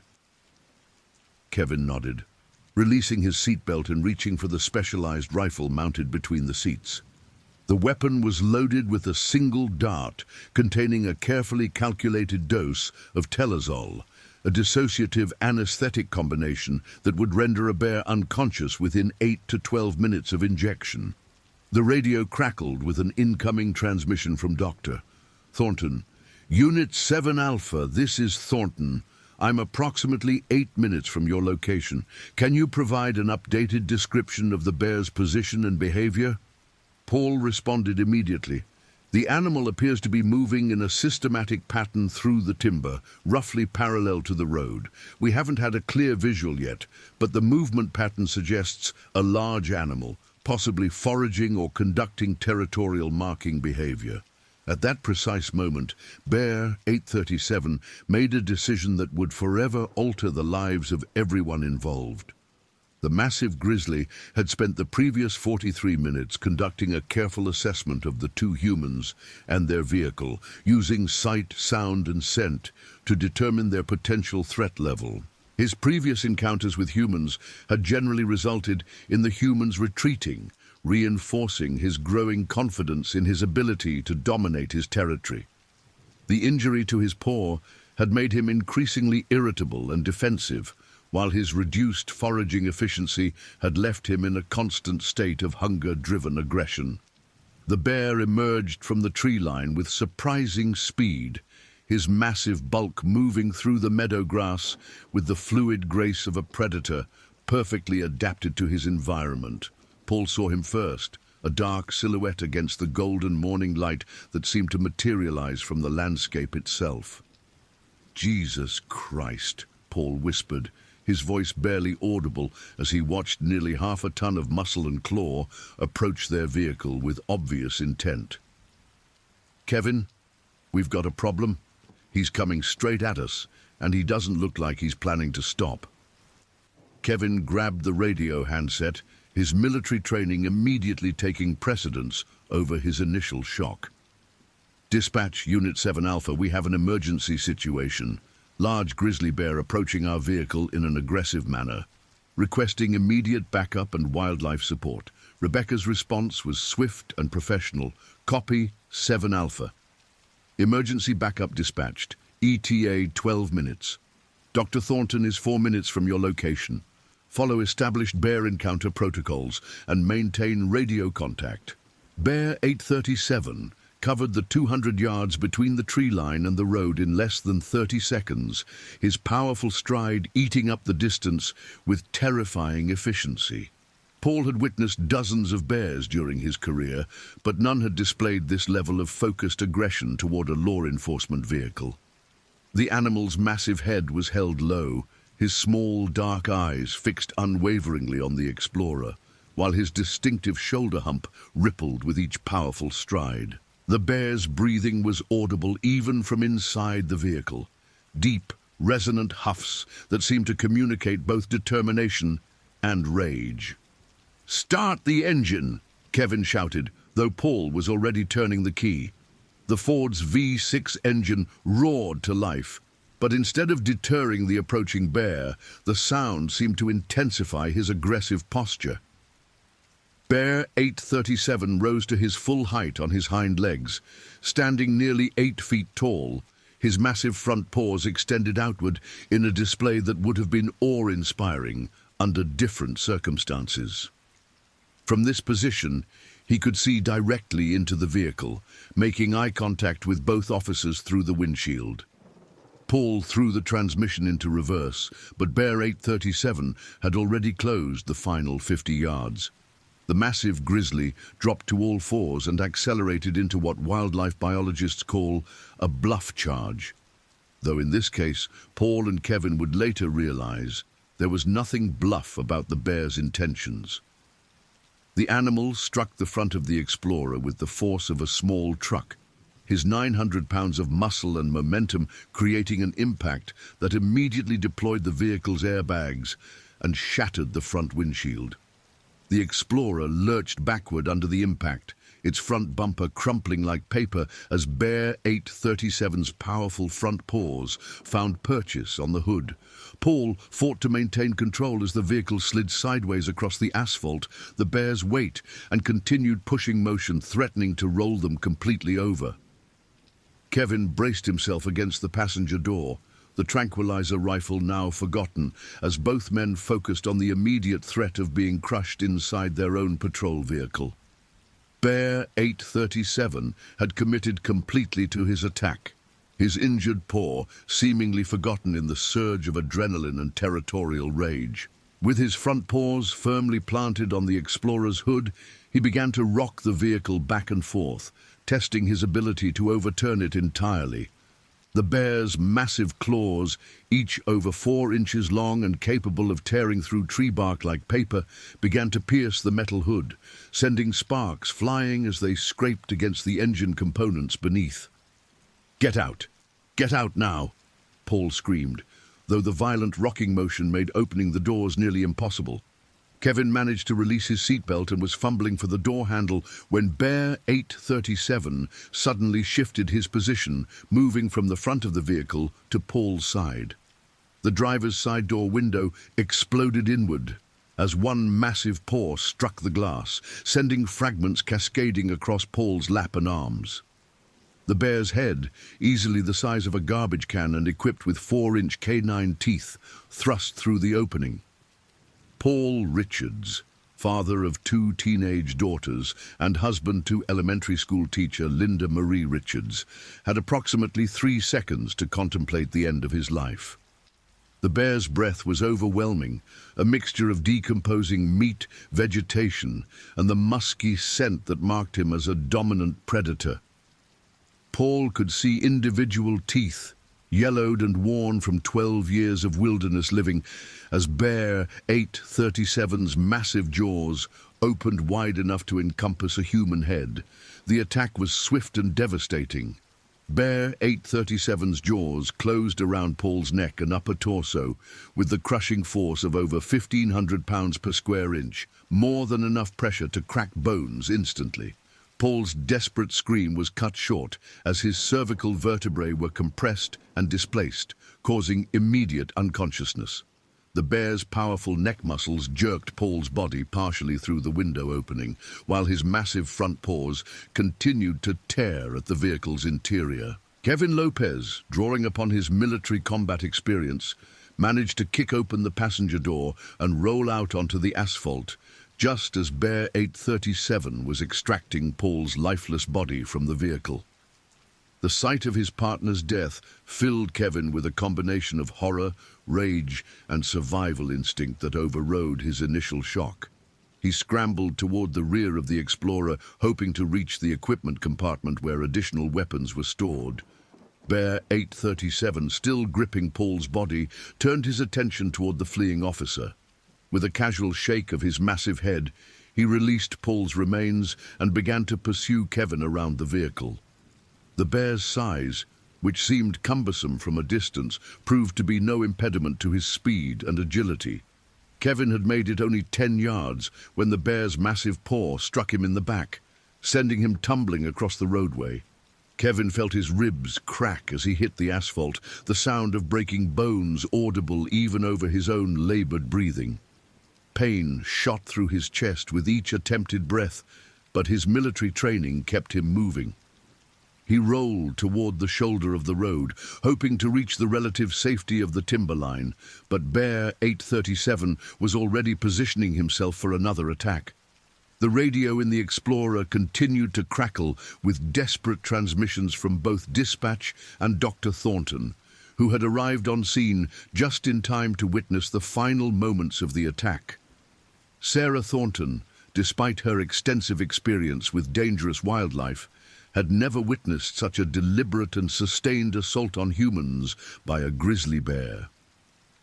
She remained in her vehicle approximately 200 yards away, documenting the incident with her camera while providing real-time updates to the incoming emergency responders.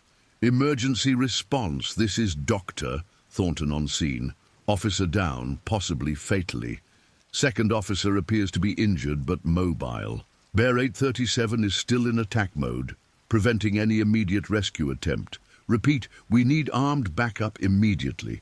This animal is exhibiting extreme aggressive behavior beyond normal territorial defense.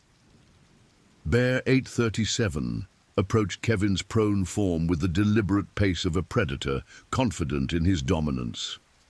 The massive grizzly's breathing had returned to normal, suggesting that the violent attack had required minimal physical exertion. Kevin, despite his injuries, managed to roll onto his back and face his attacker. His right hand found a large rock, roughly the size of a baseball, which he hurled at the bear's face with all his remaining strength. The rock struck Bear 837 directly between the eyes, causing him to rear back on his hind legs and emit a roar that could be heard for miles across the valley. The sound was unlike anything Kevin had ever experienced, a combination of rage, dominance, and primal power that seemed to shake the ground beneath him. Instead of deterring the attack, however, the rock had only served to further enrage the already agitated animal. At that critical moment, the distinctive sound of multiple approaching sirens filled the morning air. Park Ranger Captain James William Morrison, driving the lead response vehicle, was still over 2 miles away, but closing rapidly. Behind him, a convoy of emergency responders, including paramedics Lisa Ann Rodriguez and David Patrick Sullivan, Wildlife Officer Marcus Anthony Thompson, and Fire Captain Robert Charles Davis, were all racing toward the scene with lights and sirens at full activation. Bear 837's attention was momentarily divided between the injured officer at his feet and the approaching sounds of the emergency vehicles. His acute hearing could distinguish individual engine sounds and determine both the number of approaching vehicles and their approximate distance. This sensory input, combined with his successful defeat of the 2 original humans, seemed to trigger a decision-making process that would determine whether he continued the attack or retreated to the safety of the wilderness. Kevin used this moment of hesitation to begin crawling toward a large boulder approximately 15 feet away. His broken ribs sent waves of agony through his chest with each movement, but his survival instinct overrode the pain. He could taste blood in his mouth and suspected internal injuries, but his immediate focus remained on reaching some form of cover before the bear resumed his attack. Bear 837 made his decision with the same sudden determination that had characterized his initial assault. Instead of fleeing from the approaching responders, the massive grizzly turned his attention back to the damaged police vehicle.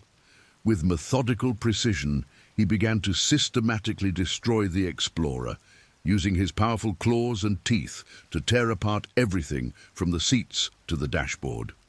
The violence of this behavior suggested not random destruction, but a deliberate message about territorial dominance and the consequences of human intrusion. The bear's massive paws found purchase on the vehicle's roof, and with a display of raw power that defied belief, Bear 837 began to rock the 3.5-ton SUV from side to side. The Explorer's reinforced frame, designed to withstand rollover accidents and high-speed impacts, began to buckle under the concentrated force applied by 900 pounds of determined predator. Metal groaned and windows shattered as the vehicle was systematically torn apart. Dr. Thornton continued her documentation while maintaining radio contact with the approaching emergency teams. All units, this is Thornton. The bear is now focused on destroying the patrol vehicle rather than pursuing the injured officer. Officer Lopez has managed to reach partial cover behind a boulder approximately 50 yards east of the incident site. Officer Richards appears to be deceased. The animal is displaying unprecedented aggressive and territorial behavior. The first emergency vehicle, Ranger Captain Morrison's modified pickup truck, came into view just as Bear 837 succeeded in completely overturning the police Explorer. The massive grizzly stood atop the inverted vehicle, his massive frame silhouetted against the morning sky in a display of dominance that would be burned into the memory of every witness present. Captain Morrison, a 20-year veteran of wilderness law enforcement, had never encountered anything comparable to the scene before him. All units, hold position 200 yards from the incident site, Morrison commanded over the radio. We have an extremely aggressive grizzly bear that has killed one officer and injured another. The animal is still in attack mode and showing no fear of human presence or vehicles. We need to establish a safe perimeter and develop a tactical plan for both bear management and victim recovery. Wildlife Officer Marcus Thompson had already prepared his high-powered rifle with subsonic ammunition designed specifically for large predator management. His hands were steady despite the adrenaline coursing through his system, a testament to his years of training for exactly this type of emergency. Thompson understood that attempting to tranquilize Bear 837 in his current state of arousal would be ineffective and potentially deadly for any responders who approached within the bear's attack range. Bear 837, having thoroughly destroyed the police vehicle, turned his attention toward the gathering emergency responders. Rather than showing any inclination to retreat, the massive grizzly began to advance toward the line of vehicles, his head held low and his distinctive shoulder hump rippling with each powerful stride. This behavior represented a complete departure from normal grizzly bear responses to human presence and indicated that 837 had crossed a behavioral threshold that made him extremely dangerous to any human in his vicinity. Kevin Lopez, despite his injuries, had managed to position himself behind the boulder with a clear view of the ongoing incident. His law enforcement radio, still clipped to his duty belt, crackled with communications between the various response teams. Through a haze of pain and adrenaline, Kevin found himself serving as the closest observer to Bear 837's continuing aggressive behavior. "This is Lopez," he gasped into the radio, his voice barely audible due to his chest injuries. "The bear is advancing toward your position. He's not showing any fear response. Repeat, this animal is not exhibiting normal defensive behavior. He seems to be actively hunting." The transmission sent a chill through every responder present as they realized they were dealing with a predator that had crossed into territory none of them had experienced before. Paramedic Lisa Rodriguez, positioned in the second response vehicle, had already begun preparing trauma equipment for what appeared to be at least one fatality and one serious injury case.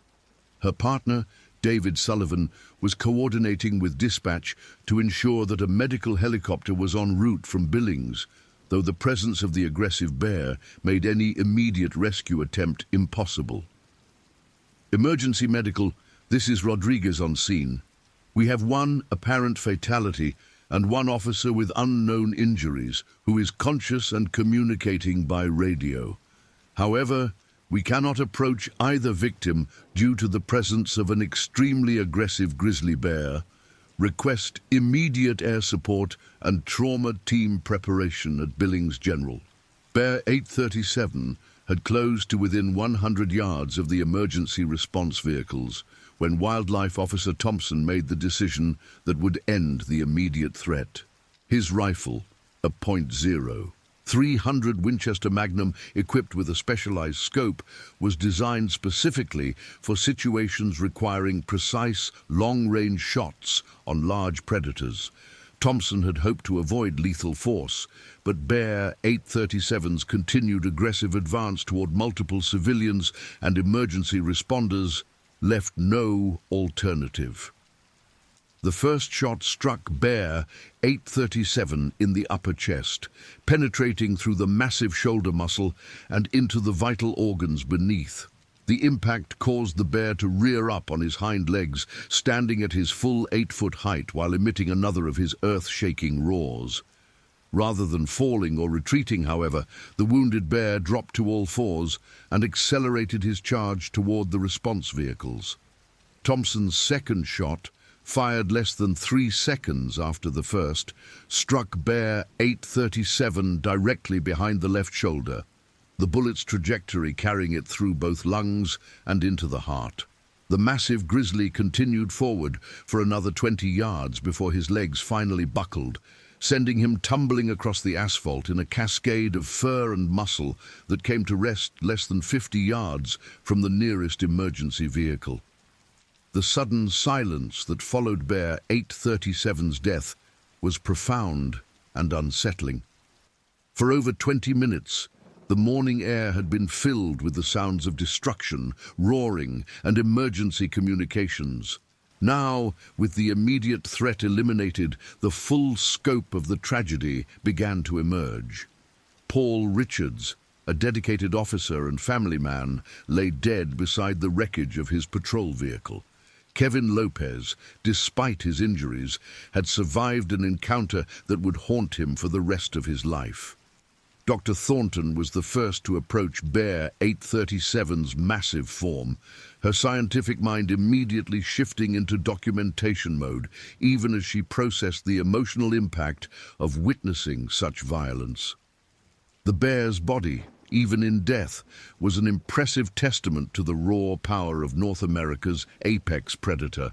At nearly 9 feet from nose to tail and weighing just over 900 pounds, Bear 837 had been in his prime, a fact that made his aggressive behavior all the more puzzling from a wildlife management perspective. Paramedic Rodriguez and her team reached Kevin Lopez first, their medical assessment revealing 3 broken ribs, a punctured lung, and multiple lacerations from his impact with the roadway. Despite his injuries, Kevin remained conscious and was able to provide a coherent account of the attack to investigating officers. His survival was directly attributable to his military training and his quick thinking in reaching protective cover during the critical moments of Bear 837's assault. The recovery of Paul Richards's body required careful coordination between the medical team and wildlife officers, as the area around the destroyed police vehicle remained contaminated with the bear's scent and bodily fluids. Paul's injuries were extensive and consistent with a massive predator attack, leaving no doubt about the cause of death.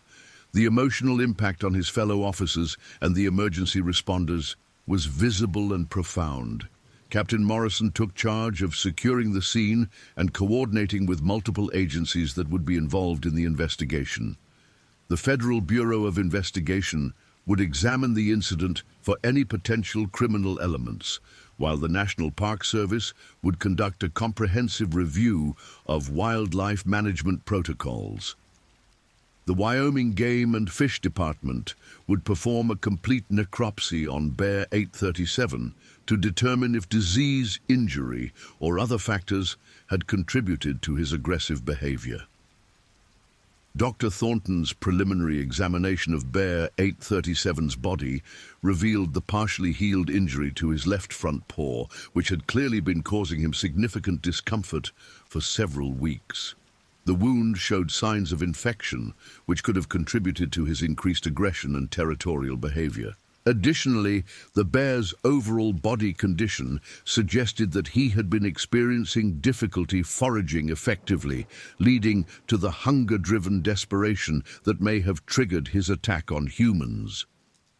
The medical helicopter from Billings arrived within 45 minutes of the initial emergency call, its crew working efficiently to stabilize Kevin Lopez for transport. His injuries, while serious, were not life-threatening with proper medical intervention. The helicopter's departure marked the end of the immediate emergency phase and the beginning of a complex investigation that would involve multiple agencies and take several months to complete. News of the incident spread rapidly through both official channels and social media, as witnesses and emergency responders shared their accounts of the unprecedented attack. The story of Bear 837's assault on the police vehicle captured national attention, with wildlife experts and media commentators analyzing every aspect of the incident for clues about changing patterns in human-wildlife interactions. Linda Richards, Paul's wife, was notified of her husband's death by Captain Morrison and Yellowstone's chief chaplain at her home in Gardner, Montana. The notification process, always difficult for law enforcement families, was particularly challenging, given the violent and unusual circumstances of Paul's death. Linda's two daughters, 15-year-old Ashley and 17-year-old Megan, would require extensive counseling to process not only their father's death, but the traumatic nature of his final moments. The investigation into Bear 837's behavior patterns revealed that he had been involved in at least 3 other aggressive encounters with humans during the previous month. Incidents that had been reported but not fully investigated due to their seemingly minor nature.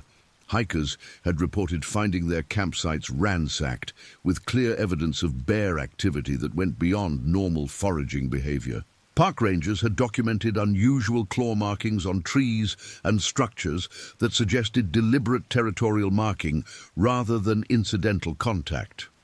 Kevin Lopez's recovery would be lengthy and complicated, involving not only physical rehabilitation for his injuries, but extensive psychological counseling to address the trauma of witnessing his partner's death and surviving his own near-fatal encounter.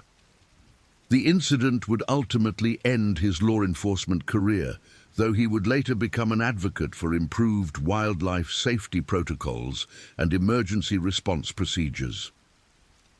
The necropsy performed on Bear 837 by wildlife pathologist Dr. Margaret Ann Foster confirmed Dr.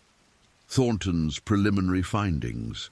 The bear had been suffering from a chronic infection in his injured paw, which had spread to cause systemic inflammation and would have been causing him constant pain. Additionally, examination of his stomach contents revealed that he had been unable to maintain his normal diet, leading to malnutrition and increased desperation in his foraging behavior. The destroyed police Explorer was eventually recovered and transported to the Park Service's maintenance facility, where it served as a sobering reminder of the raw power possessed by Yellowstone's largest predators. The vehicle's frame had been twisted beyond recognition, with claw marks penetrating completely through the metal in several locations. The damage pattern provided investigators with valuable insights into both the bear's attack strategy and the sequence of events during the assault. Media coverage of the incident sparked a national debate about wildlife management policies in national parks, with some commentators calling for more aggressive bear control measures, while others argued that the incident represented an isolated case of an injured and desperate animal. Dr. Thornton found herself at the center of this debate, as her research on Bear 837's behavioral patterns became crucial evidence in understanding how the tragedy had unfolded. The legal proceedings that followed involved multiple jurisdictions and agencies, as the families of both officers sought to understand whether the incident could have been prevented through different wildlife management protocols. The civil lawsuit filed by Linda Richards against the National Park Service would take 3 years to resolve, ultimately resulting in improved funding for wildlife monitoring and emergency response training. Paul Richards was posthumously awarded the Medal of Valor by the National Association of Police Officers, recognizing his dedication to protecting park visitors even in the face of mortal danger. His funeral, attended by hundreds of law enforcement officers from across the region, served as a reminder of the daily risks faced by those who protect America's wilderness areas.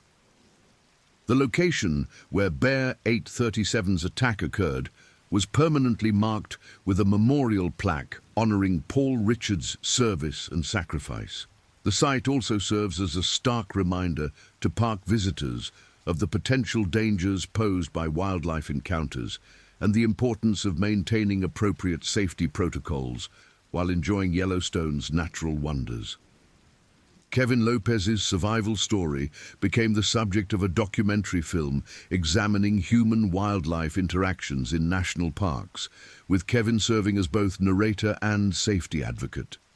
His first-hand account of the attack provided valuable insights for emergency responders and park rangers training to handle similar incidents in the future.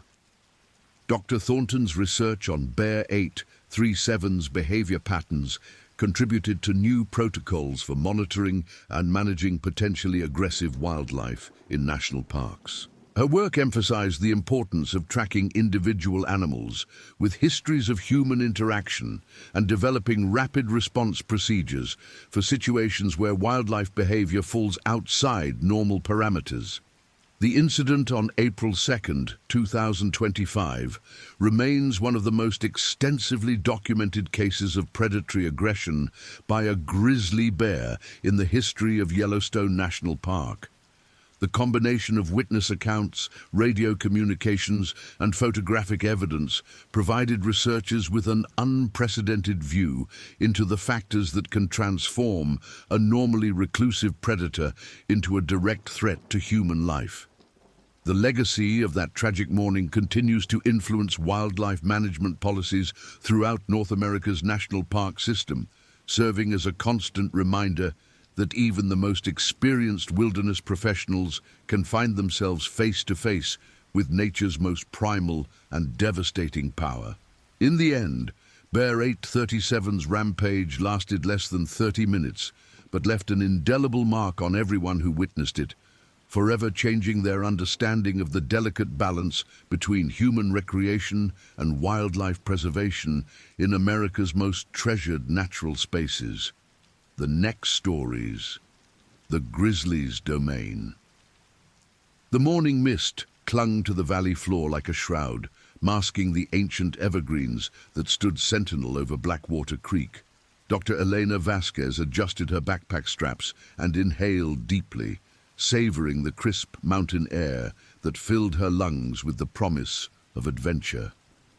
At 34, she had spent the better part of a decade studying grizzly bear behavior, but this remote corner of the northern Rockies still held secrets that beckoned her deeper into the wilderness. "You sure about this route, Doc?" Marcus Chen wiped sweat from his brow despite the cool morning air. The 28-year-old wildlife photographer had accompanied Eleanor on dozens of expeditions, but something about this place felt different, heavier. The usual symphony of bird calls seemed muted here, as if the forest itself was holding its breath. Elena consulted her GPS one more time before tucking it away. The satellite data shows significant grizzly activity along this drainage. If we're going to document their seasonal patterns, this is where we need to be." She paused, studying the map tattooed with topographical lines and elevation markers. "Besides, we've got Jake and Sarah setting up base camp. We're not exactly alone out here." Jake Morrison, a grizzled park ranger with 23 years of backcountry experience, was already a mile ahead with Sarah Fletcher, a graduate student in wildlife biology whose enthusiasm sometimes exceeded her wisdom. They had hiked in the day before to establish their research station at the confluence of two unnamed tributaries that fed into Blackwater Creek. The trail wound upward through stands of lodgepole pine and Douglas fir, their bark scarred by decades of harsh winters and the occasional grizzly marking territory. Elena noted each sign as they climbed: claw marks 8 feet up a tree trunk, scat heavy with huckleberry seeds, and the distinctive oval depressions in the soft earth where a massive bear had stepped. "Look at this," Marcus whispered, crouching beside a fallen log. His camera clicked softly as he captured the perfect impression of a grizzly's hind paw. "Has to be a big male. Look at the size of those claws." Elena knelt beside him, her trained eye measuring the track. 7 inches across the pad, maybe 800 pounds. She felt a familiar thrill at being so close to evidence of one of nature's apex predators. He passed through here recently, maybe last night. They continued upward, following the serpentine path that hunters and trappers had carved into the mountainside over a century ago. The forest grew denser as they gained elevation, the canopy overhead filtering the sunlight into shifting patterns of gold and green. Every few hundred yards, Elena would stop to take soil samples or photograph sign, building a comprehensive picture of the local ecosystem. By noon, they had covered nearly 8 miles.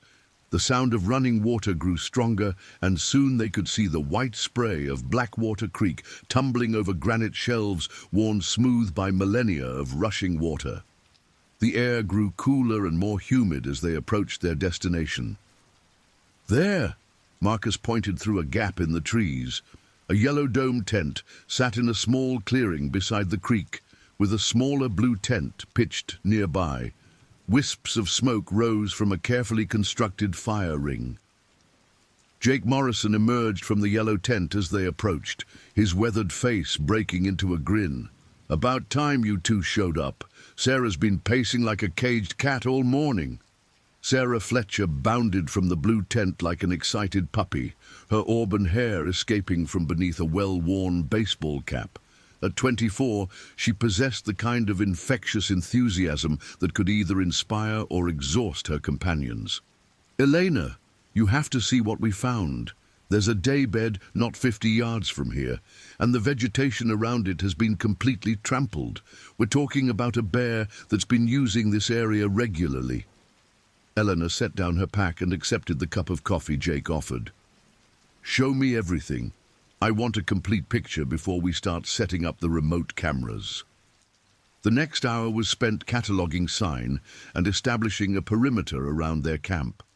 The location was ideal for their research purposes, close enough to water to observe drinking and fishing behavior, with excellent sight lines up and down the valley. But Eleanor couldn't shake the feeling that they were being observed. "Jake," she said quietly as they returned to camp, "what's the history of this area? Any incidents?" The ranger's expression grew serious. "Nothing official in the last 10 years, but the old-timers talk about this place. They call it the Grizzlies' Domain. Say there's been a big male working this territory for longer than anyone can remember. How much longer? Some of the stories go back 30 years, always the same bear, according to the descriptions. Massive, silver-tipped fur, missing part of his left ear." Jake poked at the fire with a stick, sending sparks spiraling into the darkening sky. "Could be the same animal, could be folklore. Grizzlies can live 40 years in the wild if they're lucky." That evening, as the 4 researchers sat around their campfire, sharing freeze-dried meals and planning the next day's activities, The forest around them settled into an uneasy quiet. The usual nocturnal chorus of owls and small mammals was notably absent, replaced by an oppressive silence that seemed to press against their small circle of light. Sarah was the first to hear it, a low rumble that could have been mistaken for distant thunder if not for the clear, star-filled sky above them. "Did you guys hear that?" They froze, straining their ears against the silence. For a moment, there was nothing but the gentle murmur of the creek and the soft hiss of their dying fire. Then it came again, a deep, resonant sound that seemed to emanate from the darkness itself. "That's not thunder," Marcus whispered, his hand instinctively reaching for the bear spray clipped to his belt. Jake was already on his feet, reaching for the high-powered flashlight in his pack. "Everybody stay calm. Could be a bull elk. They make similar sounds during rutting season." But Elena knew better.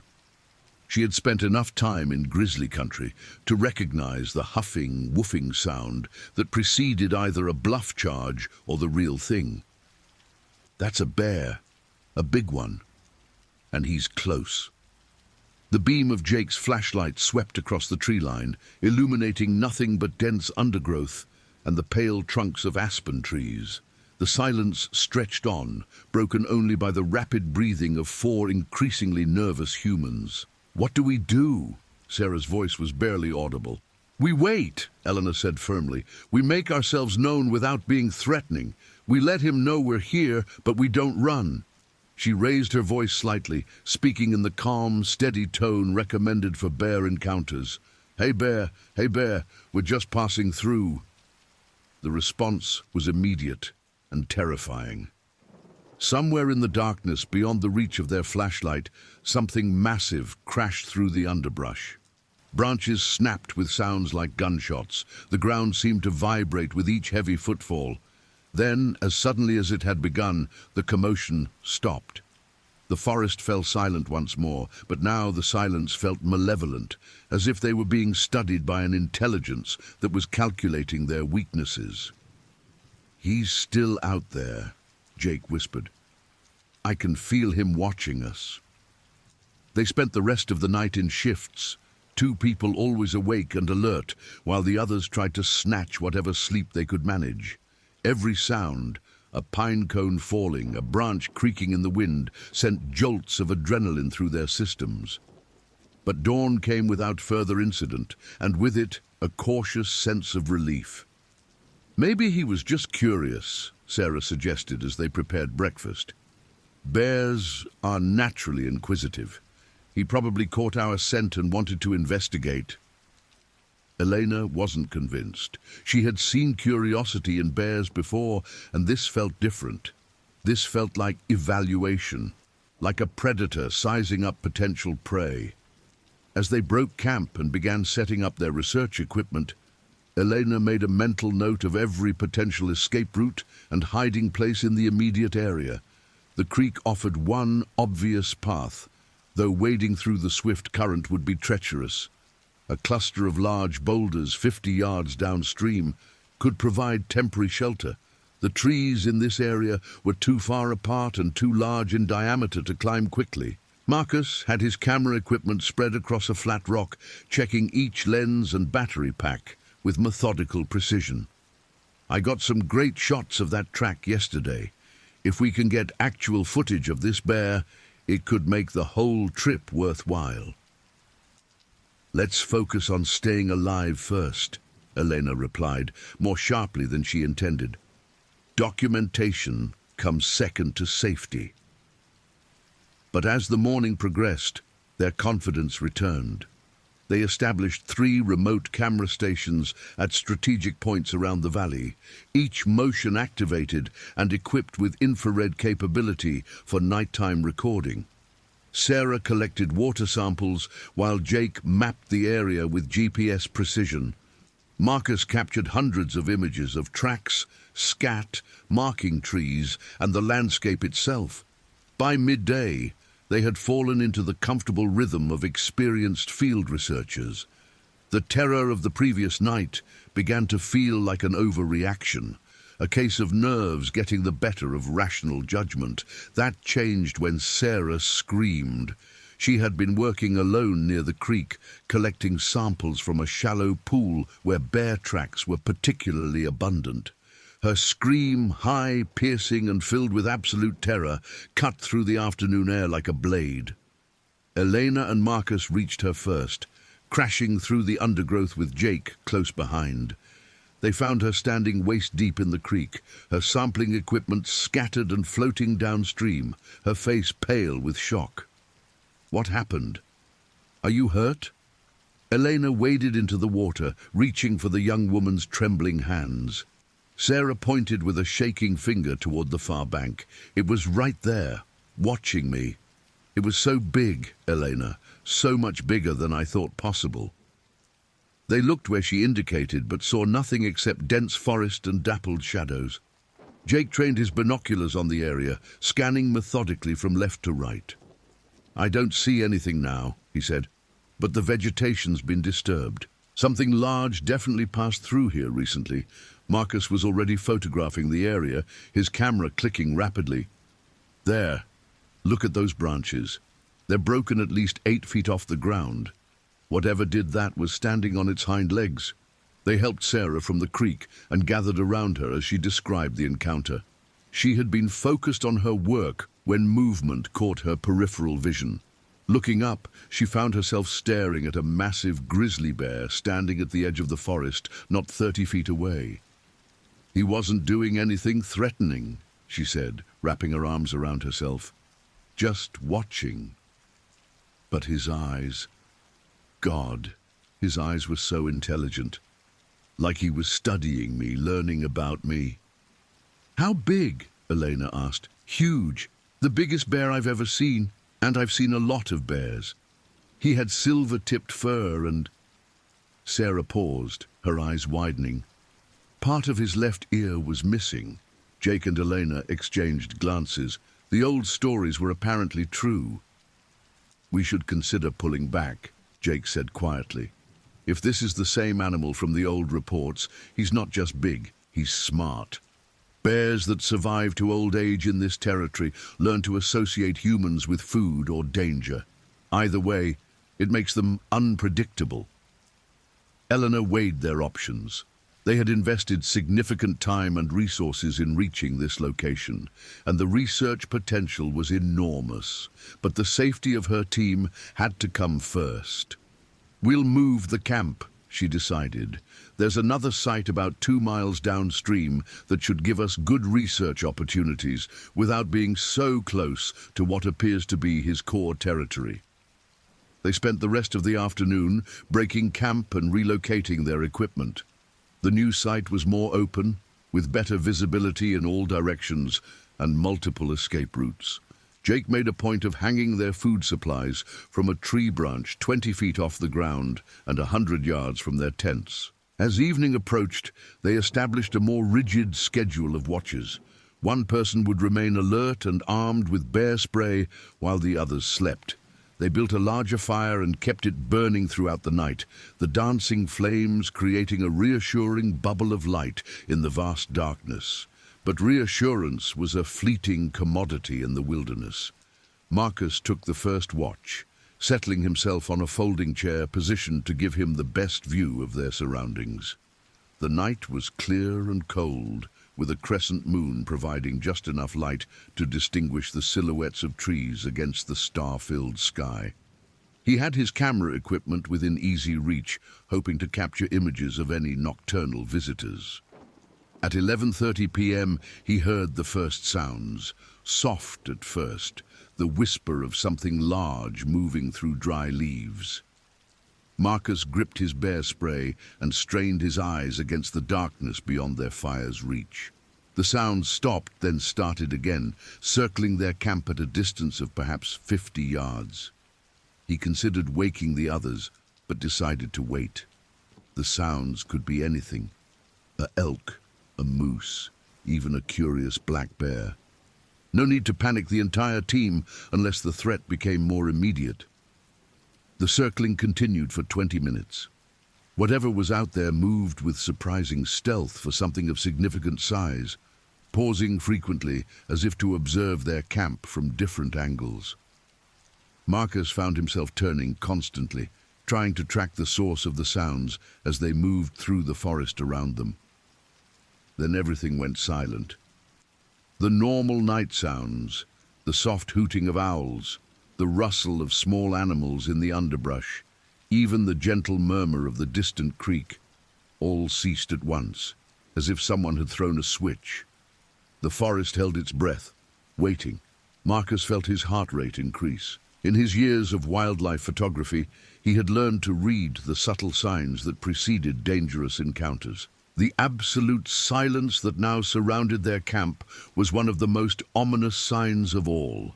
It meant that every living creature in the immediate area was hiding, waiting for a threat to pass. A threat that was still out there, still watching. He reached for his flashlight but hesitated. The beam would destroy his night vision and potentially provoke whatever was observing them. Instead, he relied on his eyes, now adapted to the darkness, and scanned the tree line methodically. That's when he saw the eyes. 2 pinpoints of reflected firelight positioned at least 7 feet off the ground, staring directly at him from the edge of the forest. They didn't move, didn't blink, just maintained that steady, unnerving gaze that seemed to look straight through him. Marcus felt his mouth go dry. He reached slowly for his bear spray, trying not to make any sudden movements that might trigger a charge. The eyes watched his every motion with predatory focus. "Hey, bear," he whispered, his voice barely audible even to himself. "Easy, big guy. We're not looking for trouble." The eyes disappeared. For a moment, Marcus thought the animal had retreated. Then he heard the footsteps, heavy, measured, and moving directly toward their camp. Not the rushed crash of a charge, but the deliberate approach of something that feared nothing in its domain. This time, Marcus didn't hesitate to wake the others. "Elena," he hissed urgently, "everyone up! We have company." The team responded with the quick efficiency of experienced wilderness travelers. Elena emerged from her tent with bear spray in hand. Jake appeared with a pistol, a .44 Magnum loaded with hard-cast bullets designed to penetrate a grizzly's skull. Sarah fumbled for her flashlight, her hands shaking visibly. "Where?" Elena whispered. Marcus pointed toward the sound of approaching footsteps. "Coming from the north, big, moving slow and deliberate." Jake raised his weapon, but kept it pointed toward the ground. "Everybody stay calm. Sarah, get behind me. Marcus, keep that camera ready, but don't use the flash unless I tell you to." The footsteps stopped just beyond the reach of their firelight. They could hear heavy breathing now, the deep, rhythmic respirations of a large animal that had been moving steadily. Occasionally, there would be a soft, woofing sound, the kind grizzlies make when they're trying to identify an unfamiliar scent. "It's him," Sarah whispered. "The bear from this afternoon. He's found us." Elena stepped forward slightly, positioning herself between the sound and her team. "Hey, bear," she called out in a firm, steady voice. "We see you there. We're not a threat to you, but we won't be easy prey either."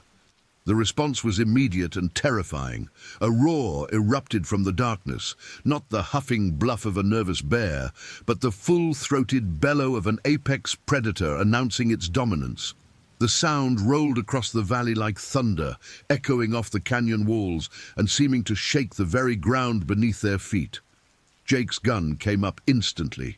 "That's not a warning roar," he said grimly. "That's a challenge." Before anyone could respond, the grizzly stepped into their circle of firelight. He was enormous, easily 9 feet tall on his hind legs, with shoulders that seemed as broad as a small car. His fur was thick and shaggy, dark brown with silver tips that caught the firelight and gave him an almost ethereal appearance. The missing portion of his left ear was clearly visible, along with several scars that spoke of decades of survival in the wilderness. But it was his eyes, that truly terrified them. They held an intelligence that seemed almost human, along with something else, a calculating malevolence that suggested this encounter was not random. This bear had sought them out deliberately. "Nobody move," Jake whispered through clenched teeth. His gun was trained on the massive head, but at this range, even a perfect shot might not stop the bear before it could kill at least one of them. The grizzly dropped to all fours and began moving toward them with shocking speed. Not a charge, but the purposeful advance of a predator that had already committed to an attack. His massive head swayed from side to side as he evaluated each potential target. "Stand your ground," Elena shouted. "Make yourself big. Make noise." All four researchers began yelling at the top of their lungs, raising their arms above their heads and waving frantically.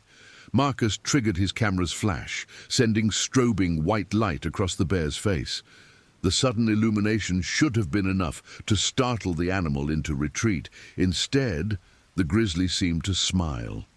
His lips pulled back, revealing canine teeth the size of railroad spikes. His pace never slowed. If anything, the noise and commotion seemed to amuse him, as if their desperate display was exactly what he had expected from such inferior creatures. Jake's gun roared, the muzzle flash briefly turning night into day.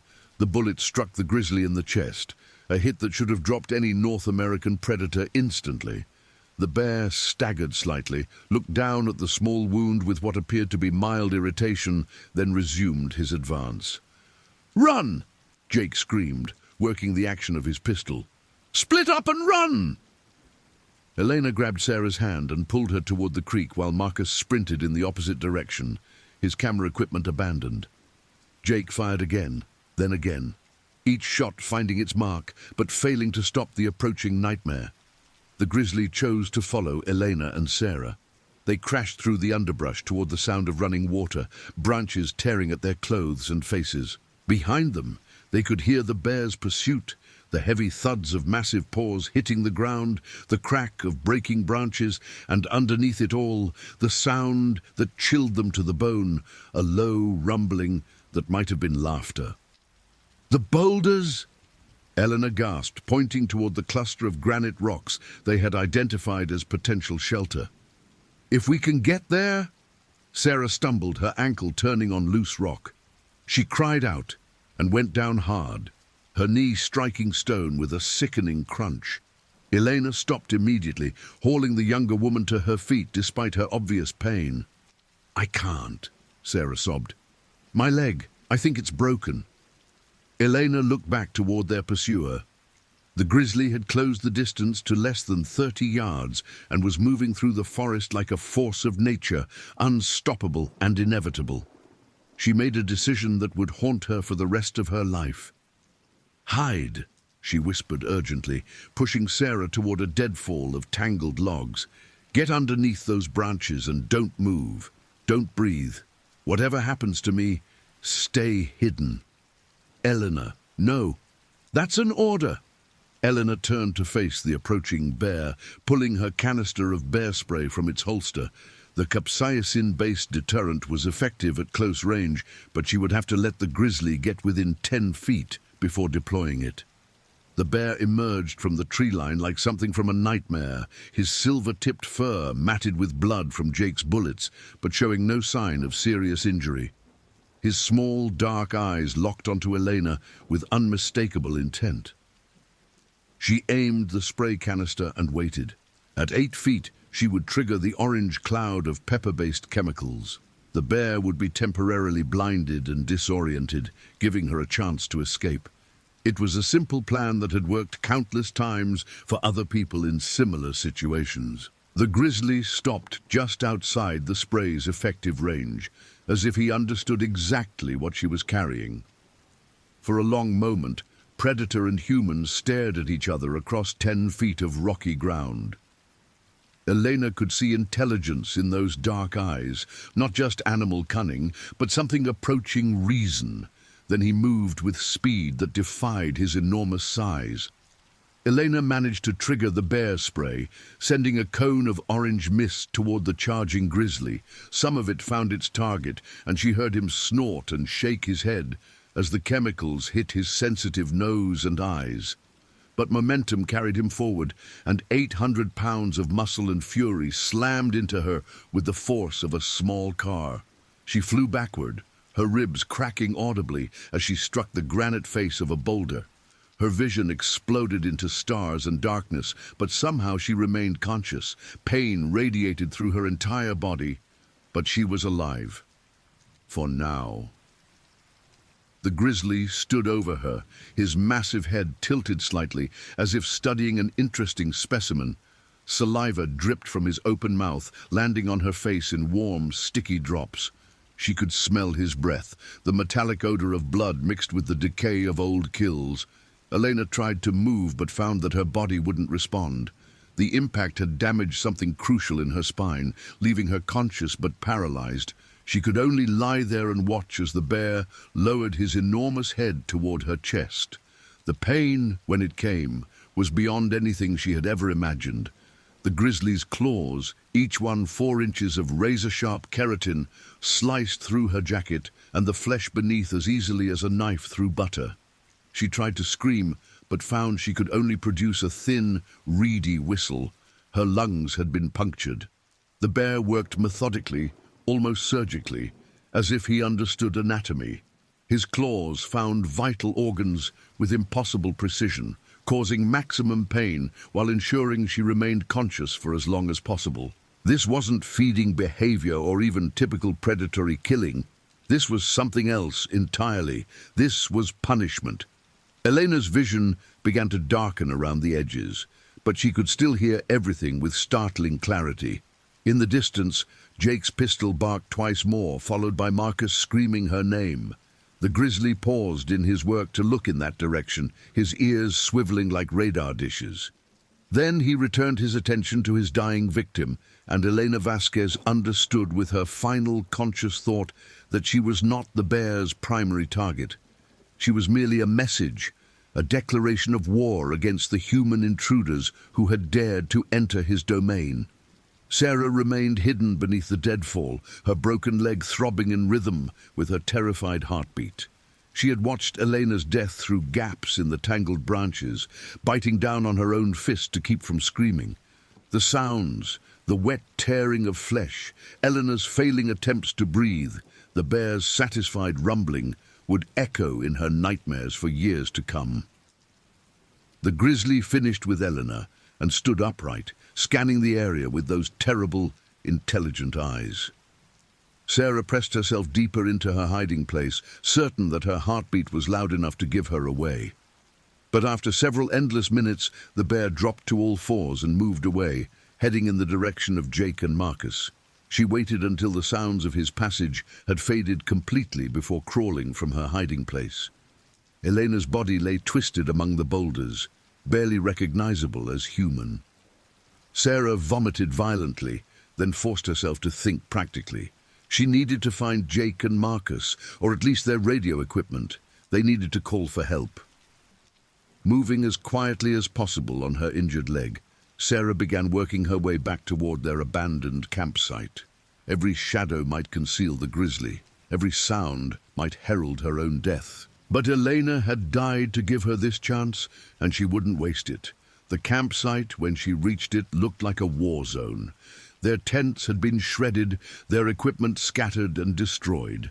The fire had been extinguished, leaving only smoldering embers to provide illumination. Of Jake and Marcus, there was no sign. Sarah found Jake's radio partially buried beneath the ruins of his tent.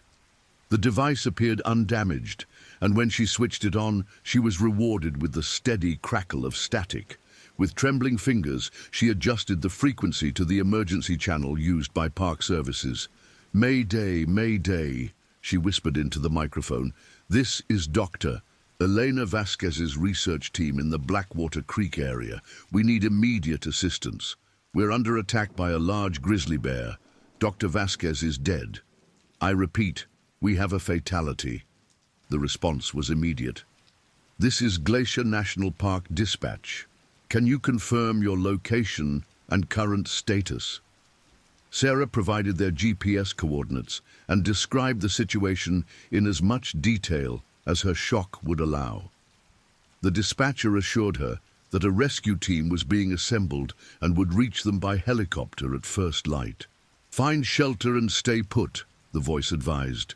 Do not attempt to move through bear country in the dark. Help is coming. Sarah switched off the radio to preserve battery life and looked around the devastated campsite. Finding shelter would be challenging with their tents destroyed, but she managed to locate a sleeping bag that had escaped the bear's attention. She dragged it to the base of a large tree and settled in to wait for dawn. Jake's pistol clutched in her hands and her eyes constantly scanning the darkness. The grizzly returned just before sunrise. Sarah heard him coming long before she saw him. The steady thud of massive paws on rocky ground, the crack of branches being pushed aside. He emerged from the forest with something dangling from his jaws, and Sarah's stomach clenched as she realized it was a piece of Marcus's distinctive red jacket. The bear dropped his grisly trophy and sat back on his haunches, staring directly at Sarah's hiding place. There was no question that he knew exactly where she was. He had probably known all along. For several minutes, they regarded each other across 30 feet of open ground. Sarah kept the pistol trained on the massive head, though she doubted her ability to make the kind of precise shot that might actually stop him. Her hands were shaking too badly, and fear had compressed her vision into a narrow tunnel. Then, without warning, the grizzly stood and walked away. Not the casual departure of an animal that had lost interest, but the purposeful exit of a creature who had accomplished his goal. Sarah remained frozen in place for another hour, certain it was a trap, before the sound of approaching helicopters finally broke the spell. The rescue was swift and professional. Park rangers rappelled from helicopters while others established a secure landing zone in a nearby meadow. Sarah was airlifted to a hospital in Kalispell, where doctors confirmed a broken tibia and treated her for severe shock and exposure. The search for Eleanor's body took 3 days, and when they finally located her remains, the scene was even worse than Sarah's description had suggested. Jake Morrison's body was found 2 miles away, hanging from a tree branch 15 feet off the ground.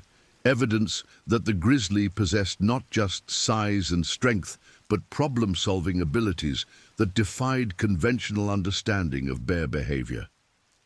Marcus Chen was never found. Search teams discovered pieces of his equipment and clothing scattered across several square miles, but his body had apparently been consumed or hidden so thoroughly that weeks of intensive searching failed to locate it. The grizzly himself seemed to have vanished. Wildlife cameras positioned throughout the area captured no images, and despite intensive hunting by both park rangers and local authorities, no trace of the massive bear was found. It was as if he had melted back into the wilderness, becoming one with the ancient forests that had sheltered his kind for thousands of years. 6 months later, Sarah Fletcher sat in her therapist's office in Denver, struggling to explain the nightmares that had driven her from wildlife biology into accounting, a career change that her friends found baffling but which made perfect sense to her. She couldn't be around wild animals anymore, couldn't even watch nature documentaries without experiencing panic attacks. The worst part, she told Dr. Martinez, is that I know he's still out there. The old-timers were right. He's been in that territory for decades, and he'll probably be there for decades more. Future researchers, hikers, campers, they have no idea what's waiting for them. Dr. Martinez nodded sympathetically. Sarah, you survived an extremely traumatic event. It's natural to feel that the threat still exists, even when you're hundreds of miles away and completely safe. But Sarah knew better. The intelligence she had seen in those dark eyes, the methodical way he had hunted and killed her colleagues, the deliberate manner in which he had spared her, these were not the actions of a mere animal. This was something else, something that understood the psychological impact of letting one person live to tell the tale. The grizzly had wanted her to survive, wanted her to spread fear among future visitors to his domain. He had created a legend, and Sarah was his unwitting messenger. Late that night, unable to sleep despite the prescription medications, Sarah found herself researching historical accounts of bear attacks in the northern Rockies. The pattern was there once you knew how to look for it. Reports dating back nearly 40 years of encounters with an unusually large grizzly bear in the Blackwater Creek area. Most were dismissed as exaggerations or folklore, but the details were remarkably consistent. Silver-tipped fur, missing left ear, extraordinary size and intelligence, and always one survivor left to tell the story. Sarah closed her laptop and stared out the window at the city lights of Denver. Somewhere in the darkness of the northern Rockies, the grizzly was still out there, lord of a domain that stretched across hundreds of square miles of untamed wilderness, waiting for the next group of humans foolish enough to believe they belonged in his world. The official investigation concluded that Dr. Elena Vasquez's research team had been the victims of a tragic encounter with a defensive grizzly bear, likely a large male protecting territory or a food source. Recommendations were made for improved safety protocols, and the Blackwater Creek area was permanently closed to public access. But Sarah knew the truth was far more terrifying than any official report could convey. The grizzly hadn't been defending anything, he had been hunting, and somewhere in the vast wilderness of the northern Rockies, he was still hunting, still waiting, still proving that despite all of humanity's technological advances, there were places where ancient rules still applied, places where humans were not the apex predator, places where the grizzly reigned supreme in his domain of shadows and pine, patience and death. And every night, Sarah Fletcher would lie awake listening to the sounds of the city and remembering the intelligent gleam in those dark eyes, the look of a creature that had measured her, judged her, and found her worthy of carrying his message back to the world of soft, civilized humans who had forgotten what it meant to be prey. The message was simple: stay away. But Sarah knew that humans never listened to such warnings. There would be others, researchers, hikers, adventurers drawn by the very danger that should have repelled them. The grizzly knew this too, and he would be waiting for them in his domain of endless forest and ancient stone, where the only law was survival, and the only judge was death itself. In the darkness of her Denver apartment, Sarah Fletcher closed her eyes and tried not to think about the next group of victims who would discover, far too late, that some legends were true.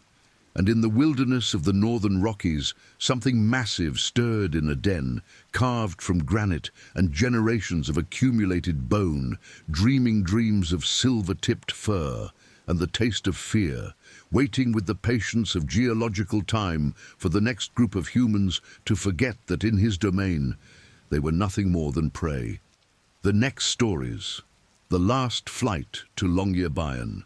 The Arctic wind cut through Chloe Ramirez's expensive winter jacket like it was made of tissue paper, and she pulled the hood tighter around her face as she stepped off the small chartered plane onto the tarmac of Longyearbyen Airport.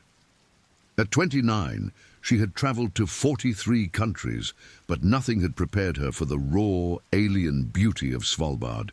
The landscape stretched endlessly in every direction, a monochrome wilderness of white snow and steel-grey sky that seemed to swallow sound itself. "Welcome to the end of the world," called Magnus Eriksson, their expedition guide, his breath forming crystalline clouds in the -30-degree air. The bearded Norwegian's weathered face bore the deep lines of someone who had spent decades in the Arctic, and his pale blue eyes held a wariness that Chloe initially mistook for unfriendliness.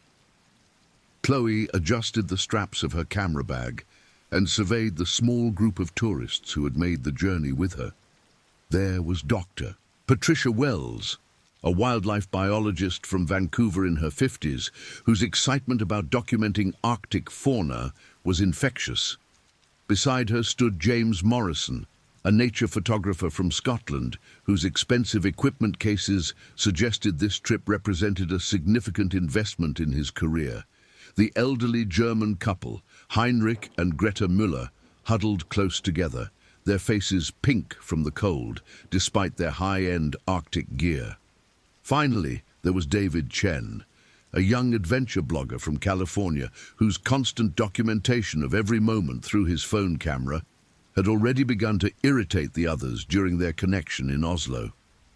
"The airport here is unique," Magnus explained as they gathered their luggage from the small plane. "It's one of the northernmost airports in the world, and due to our location, we sometimes have unexpected visitors." His eyes scanned the perimeter of the small airport building, a habit Chloe would later understand was born from decades of Arctic survival instinct. The airport itself was modest, a single-story building painted bright blue against the white landscape, with large windows that offered panoramic views of the surrounding tundra. Despite its remote location, it bustled with activity. Supply planes arrived regularly to service the research stations scattered across the archipelago, and tourist flights like theirs brought visitors eager to experience the Arctic wilderness. "Why don't we have a rifle?" David asked, lowering his phone for the first time since they'd landed. "I read online that it's required by law to carry firearms outside the settlement." Magnus nodded approvingly. "Good question. Within the airport perimeter and the settlement itself, we don't need firearms. But you're right. Once we leave for our expedition tomorrow, I'll be armed at all times. Polar bears are the apex predator here, and they fear nothing." As if summoned by his words, a gust of wind howled across the tarmac, carrying with it a scent that Chloe couldn't identify. Something wild and predatory that made her unconsciously step closer to the group. Dr. Wells pulled out a small notebook and began jotting observations. "The bears are more active this time of year," she said, her scientific curiosity evident in her voice. "The sea ice is breaking up earlier than it used to, forcing them to hunt closer to human settlements. They're hungry, desperate, and increasingly bold." "How many attacks have there been?" Greta asked in accented English, her lined face creased with concern. Magnus's expression grew serious. "In recent years, more than we'd like. Just last month, a bear broke into a research station 50 kilometers from here. No one was hurt, but it destroyed months of work looking for food." He shouldered his pack and gestured toward the airport building. "But that's why we have protocols, safety briefings, communication schedules, emergency procedures. The bears are dangerous, but they're also predictable if you understand them." As they walked across the tarmac toward the terminal building, Chloe couldn't shake the feeling of being watched. The landscape around the airport was deceptively empty. Rolling hills of snow broken by the occasional exposed rock formation or weather station.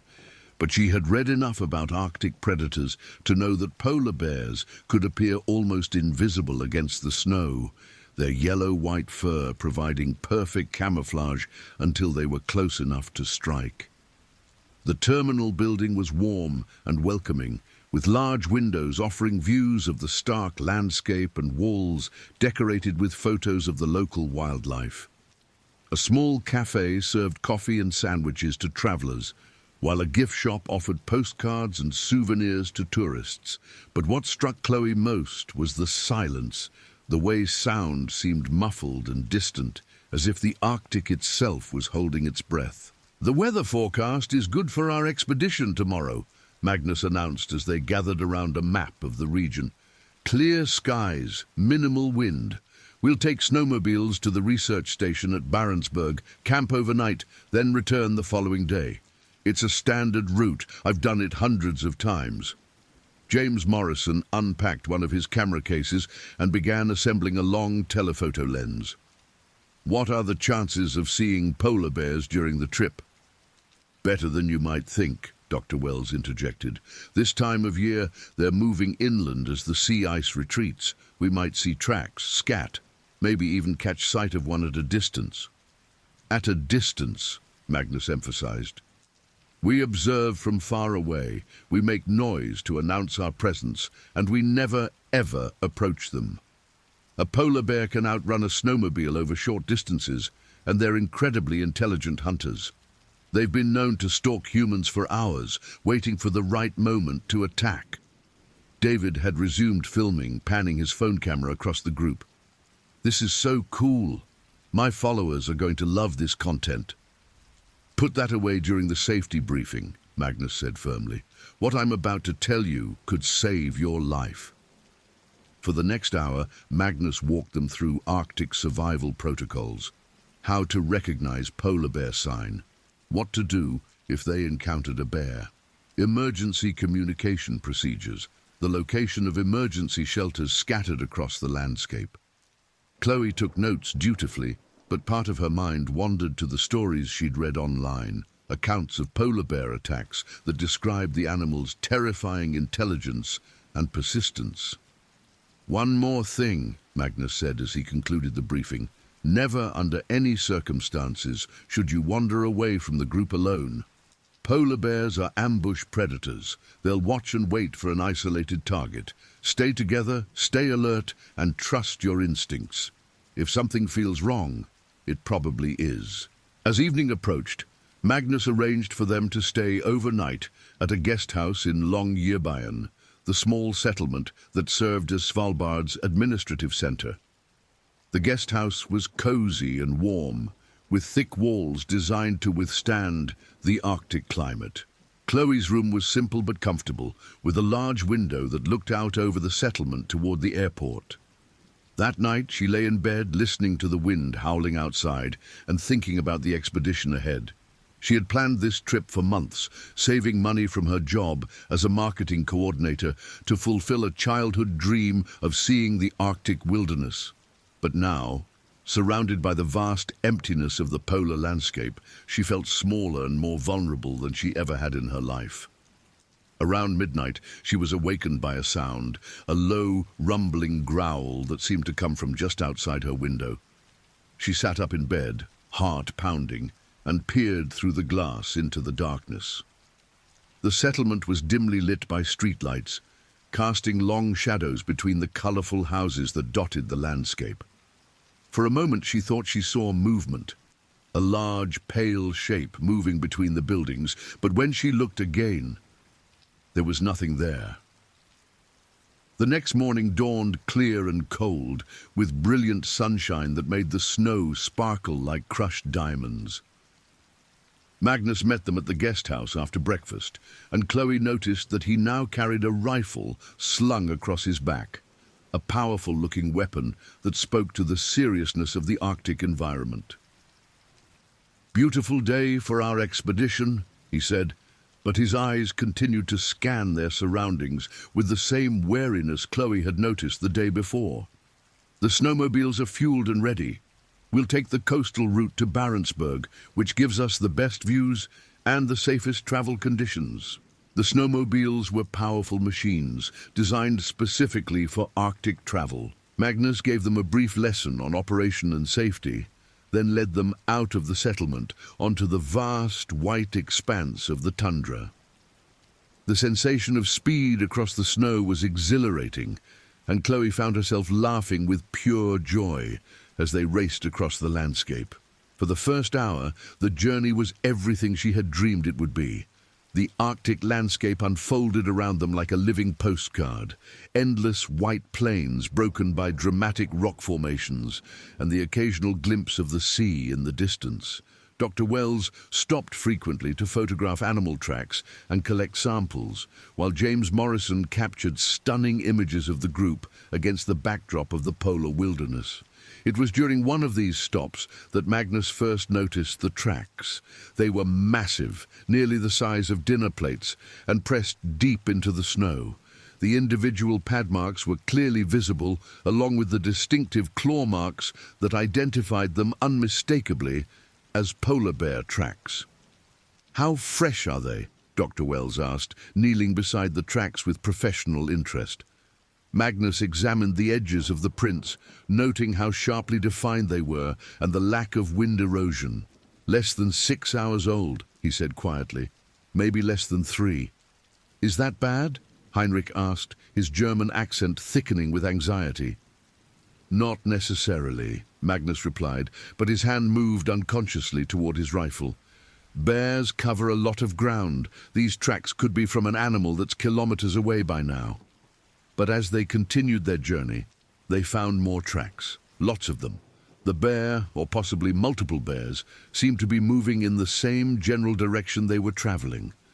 Magnus began to push their pace, eager to reach the relative safety of the research station at Barentsburg. It was David who first spotted the bear. "Holy shit!" he shouted, pointing across a valley to their left. "Look at the size of that thing!" About a kilometer away, moving across the snow with a deceptively lazy gait, was a massive polar bear. Even at that distance, its size was impressive, easily 10 feet long and probably weighing close to 1,000 pounds. Its yellowish-white fur rippled as it moved, and occasionally it would raise its black nose to test the air. "Everyone stay calm," Magnus said, but Chloe could hear the tension in his voice. "We're going to slowly continue toward the station. No sudden movements, no loud noises." James Morrison was already photographing the bear through his telephoto lens, while David had his phone out and was live-streaming their encounter to his social media followers. "Put the phone away," Magnus said sharply. "We need to focus on getting out of here safely." "Are you kidding?" David replied, still filming. "This is amazing content. My followers have never seen anything like this." The bear had stopped moving and appeared to be looking in their direction. "It's seen us, Doctor," Wells observed with scientific detachment, though Chloe noticed her hands were shaking slightly as she made notes. Magnus revved his snowmobile engine. "We're leaving. Now." They began moving again, but the bear had started following them. At first, it maintained its distance, loping along parallel to their route with the effortless endurance that made polar bears such effective hunters. But gradually, almost imperceptibly, it began to close the gap. "Why is it following us?" Greta asked, her voice tight with fear. "Curiosity," Magnus replied, though his knuckles were white as he gripped the handlebars of his snowmobile. "Or hunger, hard to say." The research station at Barentsburg was still 20 kilometers away, and the bear was now less than 500 meters from their group. Magnus made a decision that would haunt him for the rest of his life. He led them toward a small emergency shelter that appeared on the horizon, hoping they could reach it before the bear closed the distance. The shelter was a small, prefabricated building designed to provide emergency accommodation for stranded travelers. It was painted bright orange to make it visible against the snow and equipped with basic supplies, emergency communication equipment, and, most importantly, solid walls that could keep out polar bears. They reached the shelter just as the bear crested a ridge behind them, now close enough that they could see the individual hairs of its coat and the intelligent gleam in its dark eyes. Magnus herded the group inside the shelter and barricaded the door, then immediately began trying to contact the authorities in Longyearbyen on the emergency radio. "This is Magnus Eriksson with a tourist group at Emergency Shelter 7 Alpha, he said into the radio handset. "We have a large male polar bear showing aggressive behavior toward our party, requesting immediate assistance." The response crackled back through the static. "Magnus, this is Longyearbyen Control. Can you confirm the bear's current location and behavior?" Magnus peered through the shelter's small window and felt his blood run cold. The bear was less than 50 meters away and approaching the shelter with the deliberate gait of a predator that had decided its prey was trapped. "The bear is approaching the shelter," he radioed back. "Large male, appears to be hunting behavior. We need evacuation immediately." "Roger that, Magnus. We're scrambling a helicopter, but weather conditions are deteriorating. ETA is 90 minutes minimum." 90 minutes. Magnus closed her eyes and calculated their odds. The shelter was built to withstand polar bear attacks, but a determined bear could potentially break through the walls or roof if it had enough time and motivation. And this bear definitely appeared motivated. Outside, they could hear the animal circling the building, occasionally bumping against the walls or scraping at the door with its massive claws. The sound was terrifying, like fingernails on a chalkboard, but amplified and accompanied by the deep, rumbling breathing of a massive predator. "What does it want?" whispered Chloe, huddled against the back wall of the shelter. "Food," Dr. Wells replied matter-of-factly. "We smell like food to it. Our scents, the food we've eaten, the soap we use, it all signals a potential meal to a hungry bear." David was still filming, though his hands were shaking so badly that the video was nearly unwatchable. "This is insane," he whispered into his phone. "We're literally trapped by a polar bear in the middle of nowhere." The bear's investigation of the shelter grew more aggressive. They could hear it testing the door, pushing against it with what sounded like considerable force. The walls shook with each impact, and everyone in the shelter held their breath, waiting to see if the structure would hold.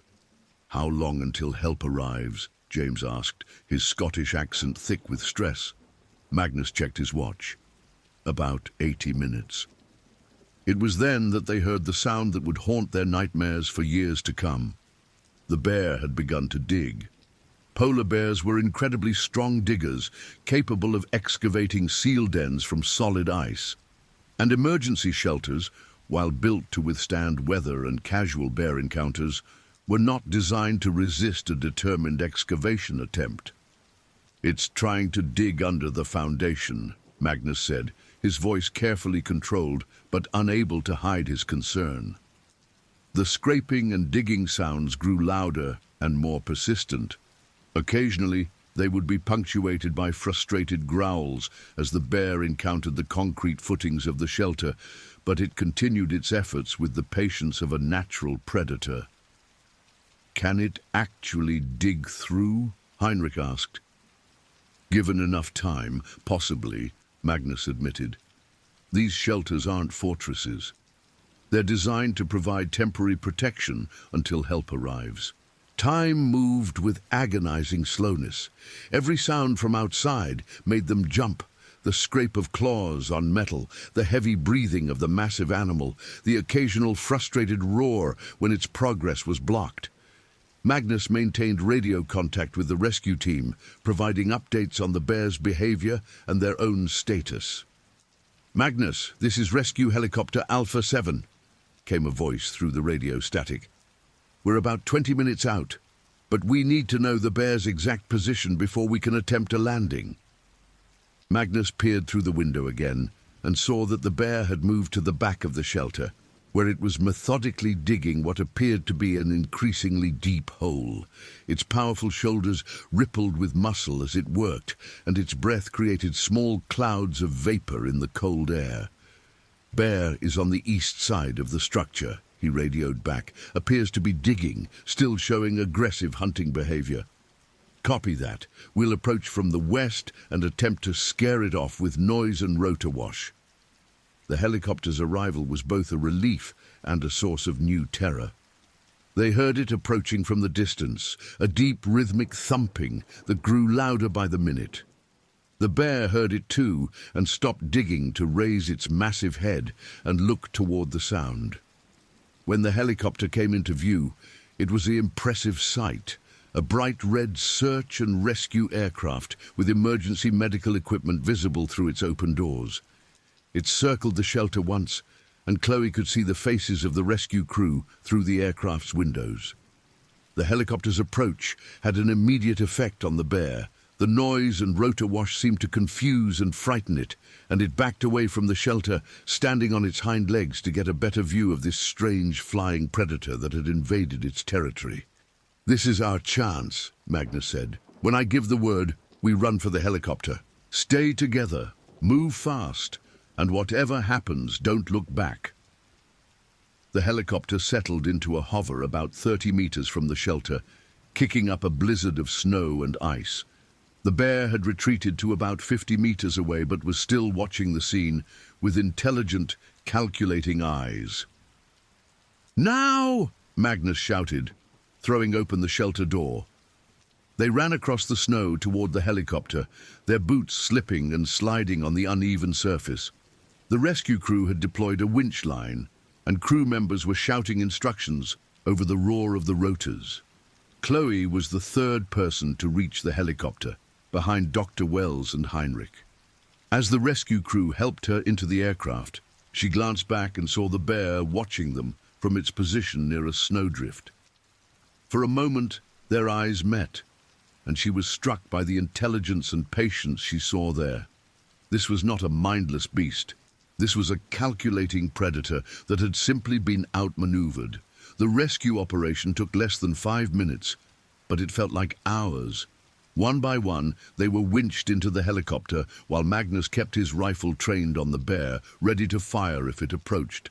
The bear, however, seemed content to watch and wait, perhaps recognizing that its opportunity had passed.